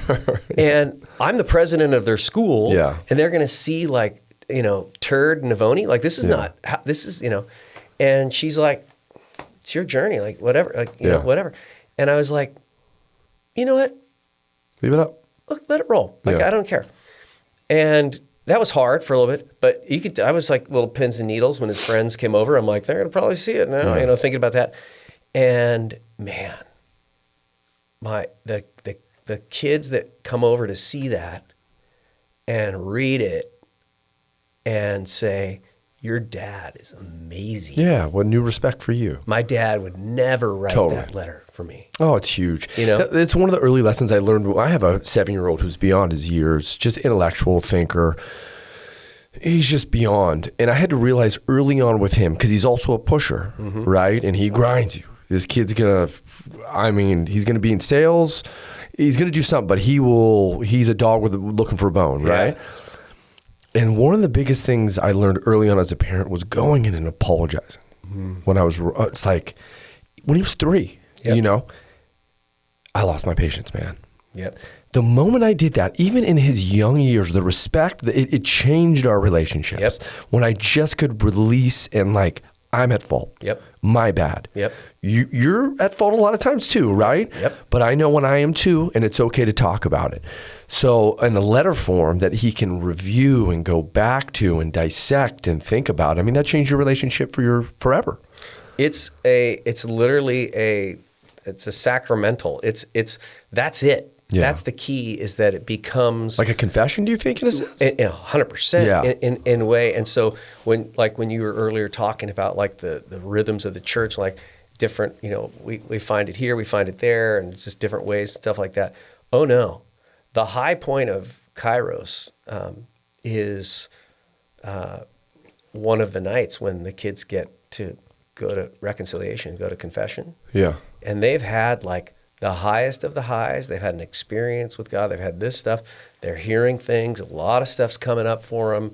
And like in that spot that I was in, kids are carrying stuff that they feel like they need to let go of, and to be offered the sacrament of confession in that space where they get to go in and say, this is me, I'm not proud of it, and this is this. And to have that through, let's park spirituality and talking about organized Catholicism religion, to have someone who is standing in for Christ, that's what a priest is, they're standing in for Christ, and that, to take that confession of like, this is whatever I'm dealing with, this is and everything else, and it's heavy on them, and to say, thank you, I've got this, you never need to think about that again. Yeah. I got it, it's mine and stuff. I orchestrate that confession, and I'm a low gifted human being. I was never good at a lot of things, but I do feel like that is a spiritual calling for me to be the sort of air traffic controller on kids and communication. Because when they're about to go into confession and that stuff, I'm the last person they see before they go in, and I'm going to meet them, eyelash to eyelash, and get them going into a positive space to have them really dump it. Because I always tell them, like, are you good? Like if you do a full dump, you're going to feel amazing. Yeah. If you chicken out, and I chicken out sometimes, but if you do a full dump, it's going to be amazing. And the greatest gift of that retreat is watching kids come out of the confessional. Yeah. They look light. They look peaceful. They look happy. They look like they want to cry in gratitude of like encountering that mercy of letting that stuff go. So knowing they're loved is one thing, which gives them the courage to then be able to say, I'm carrying all this stuff and I'm going to let it go. What does it do for the relationships of the students? Oh. Because high school's crazy. Yeah. You know what I mean? Like, it's just a crazy time of hormones and bad decisions, and you know. There's so much quiet about Kairos. It's like the Santa Claus factor. Nobody knows what goes on in Kairos. Yeah. And so from Kairos 1, 2, and 3, you've got these kids who are there and excited about the opportunity. They come back, and then it feels like they're a little bit of like a spiritual fraternity that's excited. Yeah. And you're gonna go, and then it's, you go to opening night of a movie, and you're just like, oh, I can't tell you, but it's the final. Just telling, it's gonna be amazing. And then the rhythm of that, I wish that, and they have to be seniors. They just have to be. That's what it always is, seniors. Yeah. Is it 100% the senior class goes? Oh yeah. Yeah. It's optional retreat, but everyone goes. You might have we had one girl who had, I'm going to play in the state championship basketball game or Kairos, and she chose basketball, which to me was like devastating. But because the earthly reward runways always end in there, so disappointing. But it's they come back and people are treating each other the way you wish they would. Have you seen relationships repaired of students who had issues? Shocking. Really? Gone Absolutely. in and then come out and... Absolutely. Awesome. I saw it. I won't use names, but yeah, I know it's repaired people that even you know. Yeah, so, that's pretty amazing. So, yeah. Good. So along you get back to faith a little bit. Have you had challenges in your journey? Yeah. Like as convicted. No, it's just been super I know, easy. but as convicted as you are, right now you're in a real good place in your life. You've been doing it a long time. Do you continue to? Of course. There's challenges. How do you confront them? Study and prayer. So you go back to the scripture. Yeah. And that's what you were saying. I love what you said earlier. You're like, well, I can read this and I get this out of it, and you can read this and you get out of it. You know?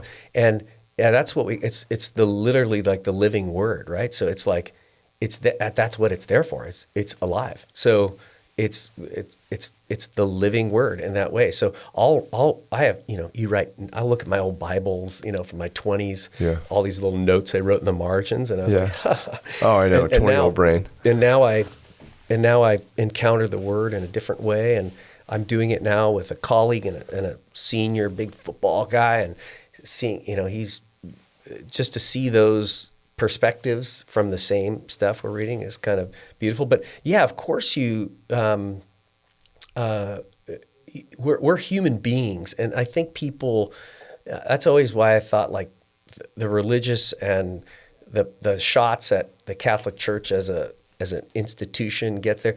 Well, yeah, they're human beings. Like when Pope Francis got installed as Pope, the very first thing he did when he came in public was walk over and before he spoke and had a confession in front of everybody right there in that spot, which is like, we're humans, we're gonna blow it. Like that's humanity. We're always gonna blow it. So when you're driving, the people who are in charge and stuff are gonna make mistakes. Yeah, of course we are. Of course we're gonna. But that doesn't take away anything from the word or our pursuit of it. So challenges, sure. Do you confront them differently as you're getting wiser and you've been through it enough times? I feel like the like you caught me at sort of like a maybe a bad time because like I was just talking to a friend as I was driving up here on the thing, and he's like, "You seem like so happy right now. Like You're so in a good place, at peace. Like everything else, and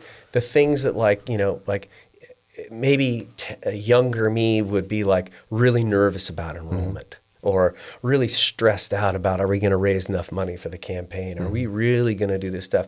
And it's like muscles or, push-ups, and your first 10 push-ups are hard, but when you've been doing push-ups every day for 6 months, now you can knock out 50 and it's no big thing. And so I feel like my natural muscle of trusting in God's plan, and in that way, like it's just easier to do. And my prayer for the last year has been a natural disposition to up. And so I want to be like, so I do a little prayer in the morning. I don't know. I have my 3 dead dogs are in boxes by like where my socks and underwear are. Yeah. And I just tap them in the morning, and I just say the same thing every morning, which is, hey, it's your day. Put in front of me who you want today. And then usually at night, I'll reflect on how did my day go? And tonight I will say, you put Mike Ward in front of me today. That was cool. Yeah. And what an opportunity to talk about faith and all this stuff. Like that was cool. Like thank you for that. That was awesome in that space. But when you get into what brings me stress is when Teddy Roosevelt said like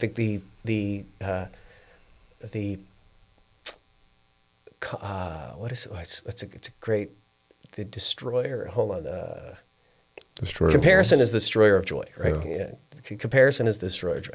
So when you look side to side, and it's like, if you're at Marin Catholic and you're looking around and you're like, oh God, I got to wear Aviator Nation, and I've got it like this and all this sort of stuff. And especially for the scholarship students, right? Yeah. Coming in, they don't have that. It's going to be a tough environment. And I got a great story on that. But I want to look up to who I should be.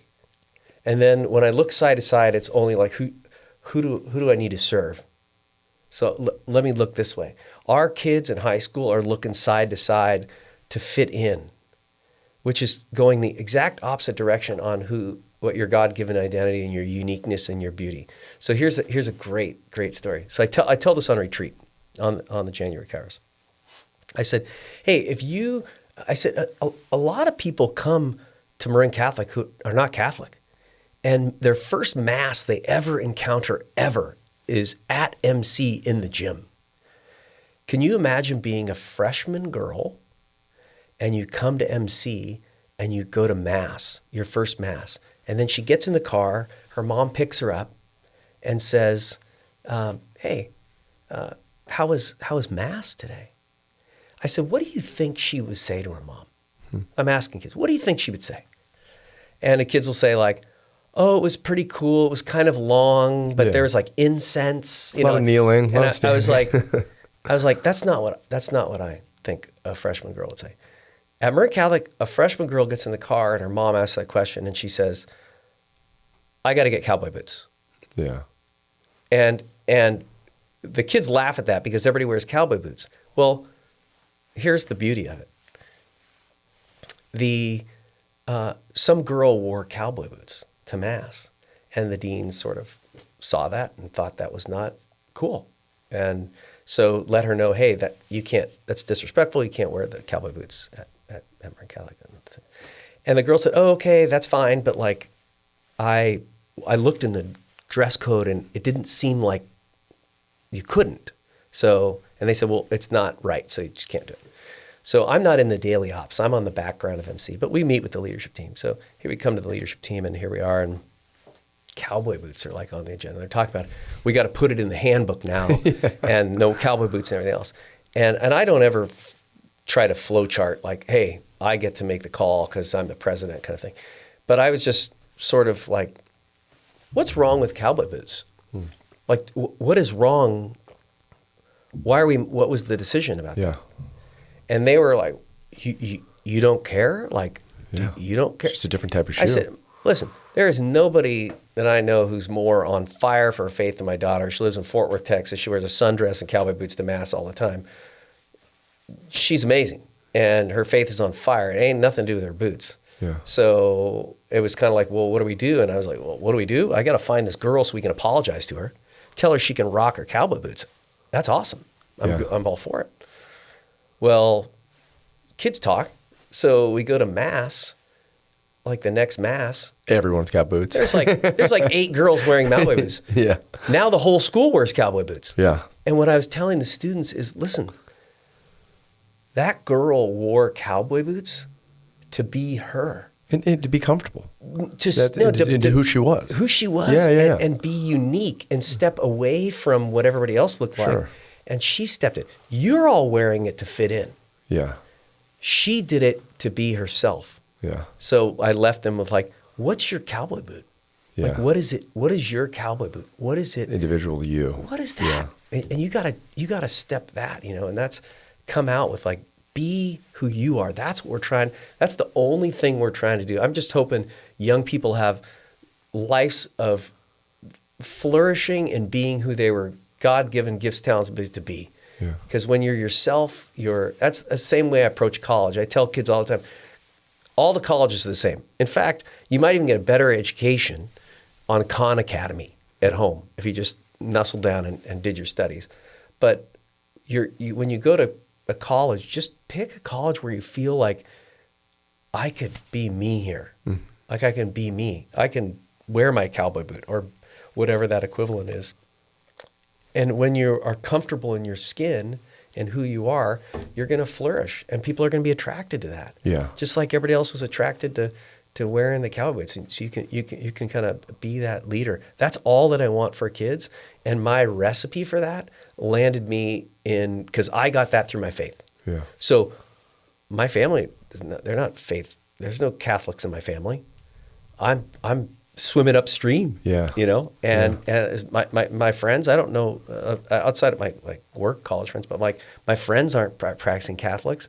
So I'm the weird guy who then they also call when things are bad and ask for prayers.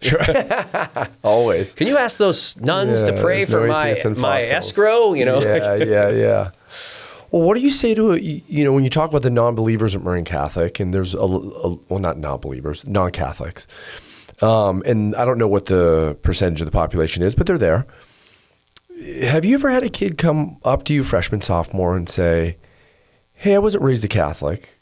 I'm not currently a Catholic, but I'm looking at this thing and I'm starting to get interested. I want to start taking steps to explore it and see if it's the right fit for me." What's the first step you tell them to take? Well, I don't have many freshmen. I have freshmen and sophomore come and talk about the faith. I don't have them talking about, we have a sacraments program, right? And it's one of the things that I wish, like our leadership team, for me at the school, I take a kid a year through the sacraments program. And I don't know where they're coming from. I'm not asking kids to do anything, but some way, shape, or form, in some bizarre, weird way, like a couple years ago, there was the first year, like no kid, the sacraments program was there, all the kids are in, and they all had sponsors, and I wasn't one of them. And, you know, I'm talking with the priest, and he goes, hey, this might be the first year you don't have somebody through the sacraments program. And I was like, man, that's like, I feel like that's a major part of why I'm here, to celebrate that piece. And man, 2 days later, I get a call from a girl who's going to school back east, and she said, I want to join the faith, and I just went to this thing at this church, and they say I need a sponsor, and I just would love it if you would consider. And I was like, see, like, it worked out. Surprised me. So kids will. So there's a sacraments program. If people are interested in joining the faith, Father Ginter, who's awesome, our priest, he's there, and they kind of meet. They meet. I don't know if it's weekly or every 2 weeks, and just kind of prep there. And through that process, there will be an opportunity for them to choose a sponsor. And but yeah, I don't know. Well, you went through it though, right? You weren't raised in the faith, and you chose it. And what would you tell yourself when you were making those decisions of just the first step in the direction of saying like, hey, this could be fruitful for you, right? Why don't you do this and explore this? Yeah. Is it the scripture? Is it going back? Like, why don't you read scripture? And well, I'm actually, I'm hard on them, you know, because I want, like, if I'm going to sponsor a kid through the faith, I want to know that they want it. Mm-hmm. I want to know that you can defend it. Because I'm like, you're leaving Marin Catholic, which is a wonderful place, and there's prayer in the morning, and there's prayer and this, and there's retreats and this and everything else. You're about to go to ASU. Yeah. That's where Rome's going. You know, and the largest college, in the world or something, 100,000, 70,000 undergrad, like big time, whatever. My son almost went there. And like, that's deep end. Like, what's happening? Now, they actually have a killer Newman Center, like one of the nicest. A Newman Center is a place for a non-Catholic college, for a place for Catholics it's a diocesan-owned place where the Catholics can go to church and meet and fellowship, and every college has a Newman Center. But they have an amazing one there. But you're going to go off the deep end in here, and the world is like, the Christian fish is a pretty cool thing to study. Have you ever seen on the car, you know, the fish? Yeah. Well, it faces left on there. If it's put on the car right, it faces left, which is saying you're swimming upstream. You're swimming upstream, and you know, you're going against culture in that way. So for a young person to go, when I sit down with a kid, I want to know, like, how bad do you want this? Because when you leave here, ain't going to be no holy hour, ain't going to be no adoration, ain't going to be no retreats, ain't going to be more. You're going off into like beer pong and dorm life. Yeah. So good luck. Like, why do you really want that? Because my sense is you'll probably go there, and whatever the way of that wave is, you're going to go there. So I want to make sure they're not going with the wave. They're going downstream with Marin Catholic, that they're swimming upstream with the culture to choose the faith. So I'm a little bit more. Do you think a kid can do both? Can do the beer pong and have the fun and still resonate within the Catholic faith? Of course. Yeah. Like, of course, like, everybody's going to have, you know, we're humans, and we're going to do what we do. And you turn water into wine. Fun. First of all, fun. Like, yeah, I don't know anybody who had more fun than my daughter in college. Now, my daughter's also 25 and never drank alcohol, but she's fun. Like, she's having fun. It's a great group of people. But so I just want them to discern that. But I think there's great ways, and there's a lot of different mentors who meet kids in a different way, who are pursuing the faith. And it's an easy thing to do at MC, because we have such a, anybody who's interested, you say, hey, go talk to Father Ginter. They have a conversation with Father Ginter, and they're in their program, and they're kind of rolling that way. It's really, I think, though, the seed planting that we're going to really see from MC is it comes later. It's going to come much later. When you have children, it changes your life. When you face adversity, it changes your life.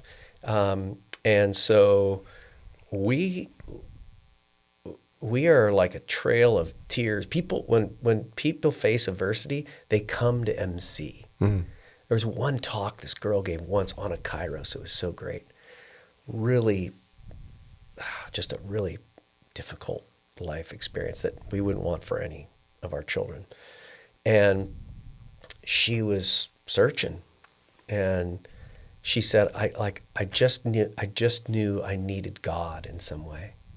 And so the only thing I knew about God was MC, but I would just drive to MC and park in the parking lot at night and just try to talk to God there.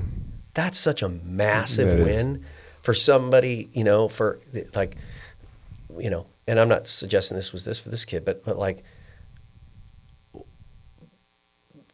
suicide for kids was females especially. It happens. Yeah. It's like our kids are immune to it. Yeah. If we say like, I saw a kid once, it killed me. I said, oh, how did you hear about the kid from Nevada who killed himself?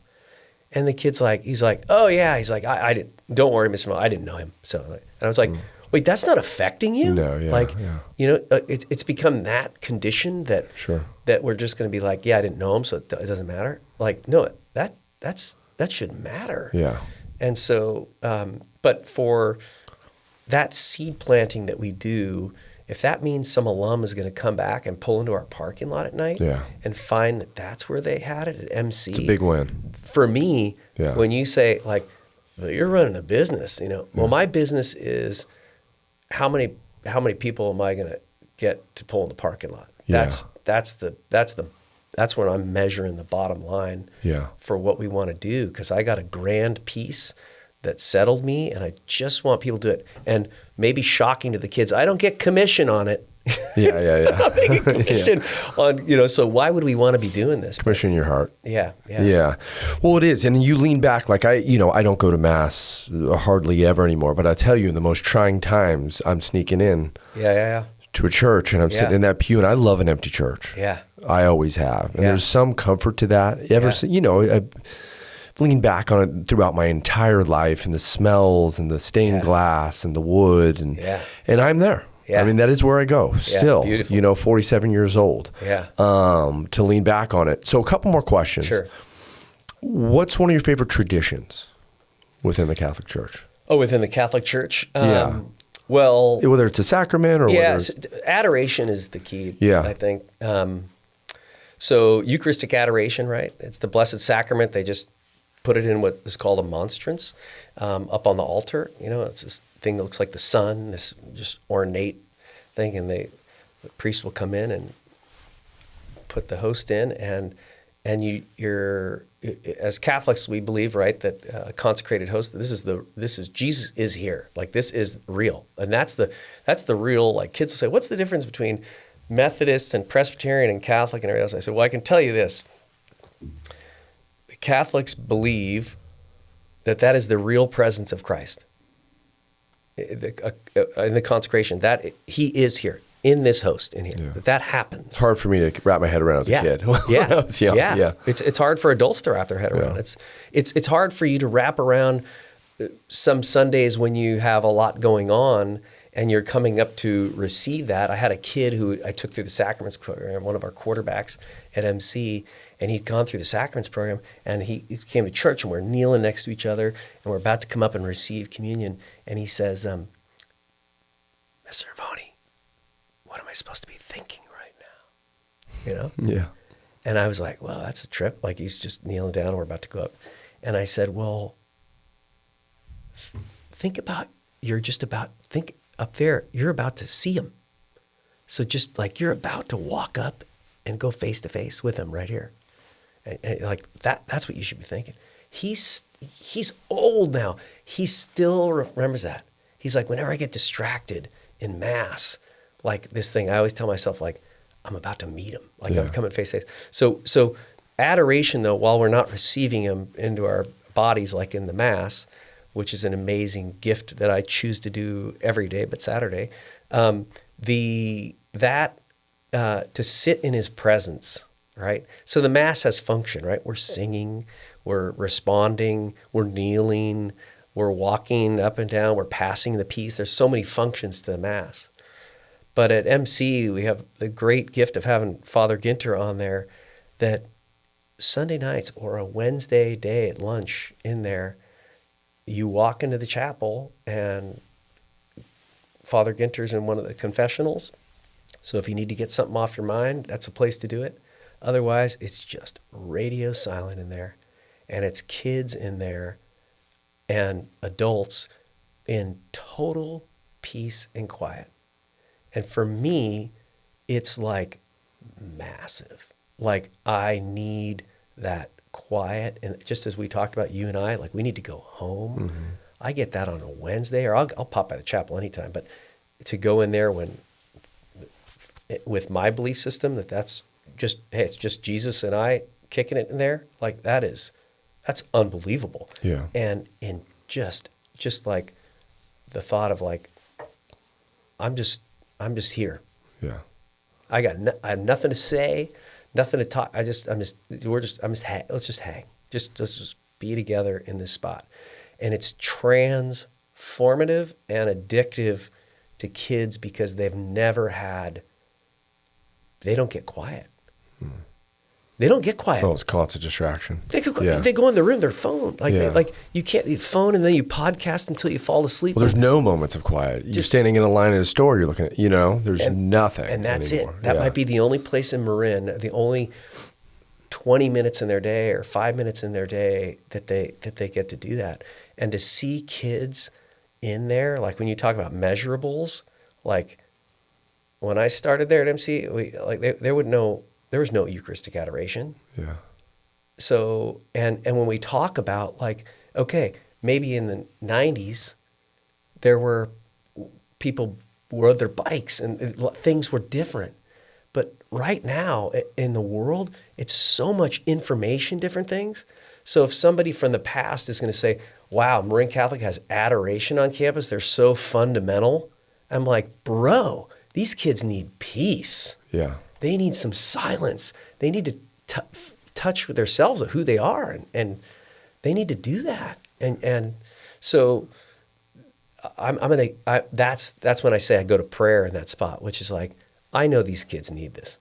I don't. If somebody said, by the way, you probably would have like 50 more kids at MC, but they're really put off by the like whole adoration thing. Yeah. I'd be like, walk, because what these kids are getting, that's my favorite tradition. Well, that's how you build a community too, right? Of the people who want to be there. Yeah. That, when you say tradition, that's it, and my daughter had a really rough first semester of college, and, it was like the one thing I could tell her, which is like, hey, I'm here, you're in Texas, but like, just if you're feeling out of space and you're homesick or you haven't found that friend yet or everything else like this, I'll meet you at the Eucharist. Just go to the Newman Center, which was like a dumpy old strip mall converted dojo. That, like probably still had bags listening. Yeah. But it did have a monstrance in there, and they did expose the Blessed Sacrament, and she could go there. And as soon as she started going there, and it's like, I'll meet you at the Eucharist. Yeah. You're with him, I'm with him, let's do this. She went there, game changer. Yeah. It just brought her back home. And then all of a sudden people are like, where are you going? Oh, I'm Catholic. You're going there. Do you want to go to Mass on Sunday? Now these 7 girls who I think are like the most beautiful, most brilliant, most amazing, faith-centered girls. She's the only one from California. And they're from all over the map: Houma, Louisiana, Gilbert, Arizona, Lubbock, Texas, Omaha, Nebraska, Missouri, and this California girl. And they're just like yoked in their faith. And she is flourishing. And that's the only thing I want. So every move I make at MC, I'm trying to get that experience for every kid. And it's difficult. Why? And this, I know we're probably long over time here, but my prayer for Marin, and I get it from Kairos and everything else, like we got to do a better job as dads. Yeah.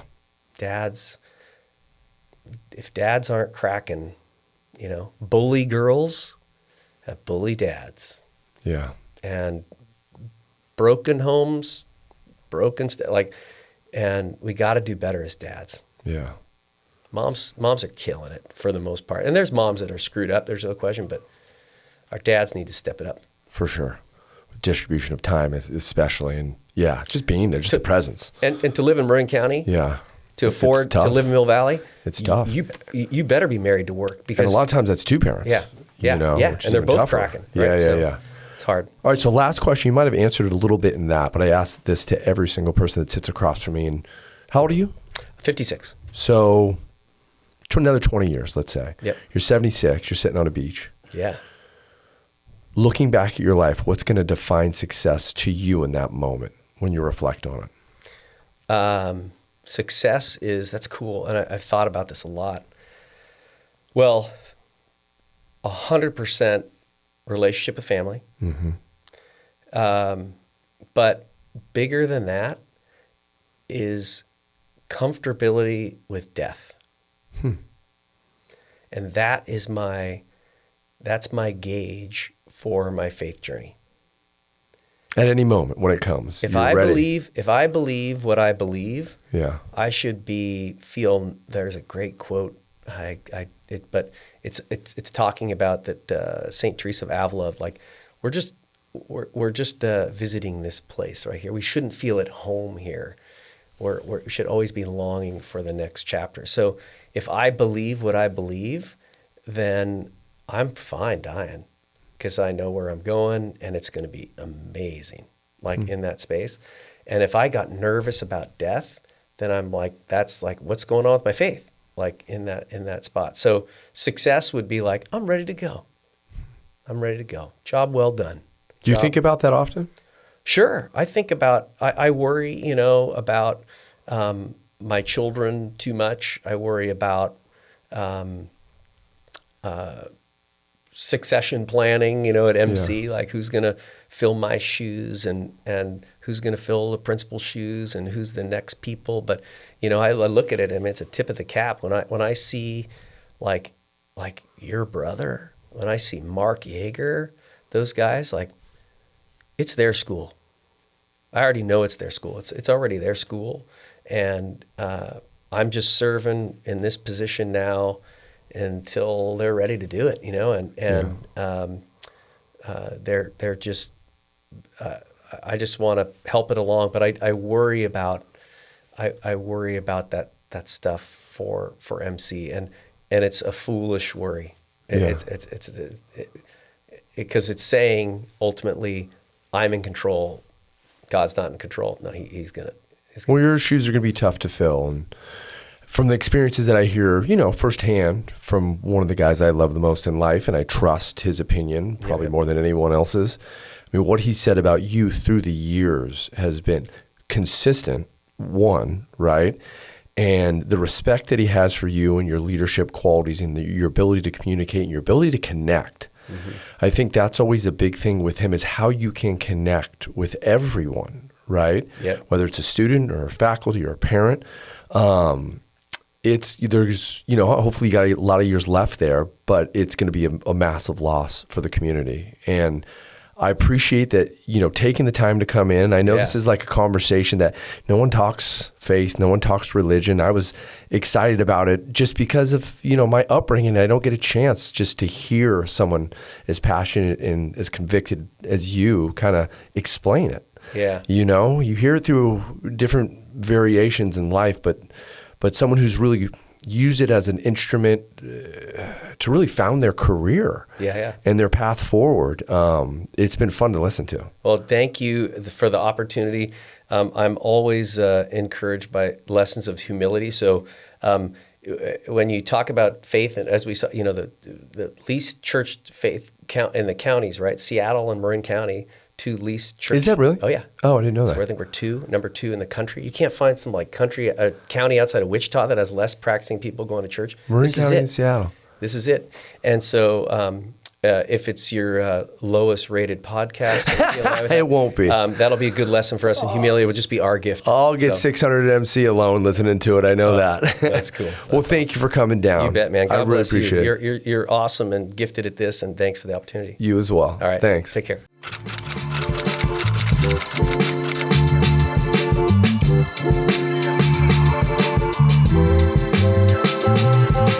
Thank you.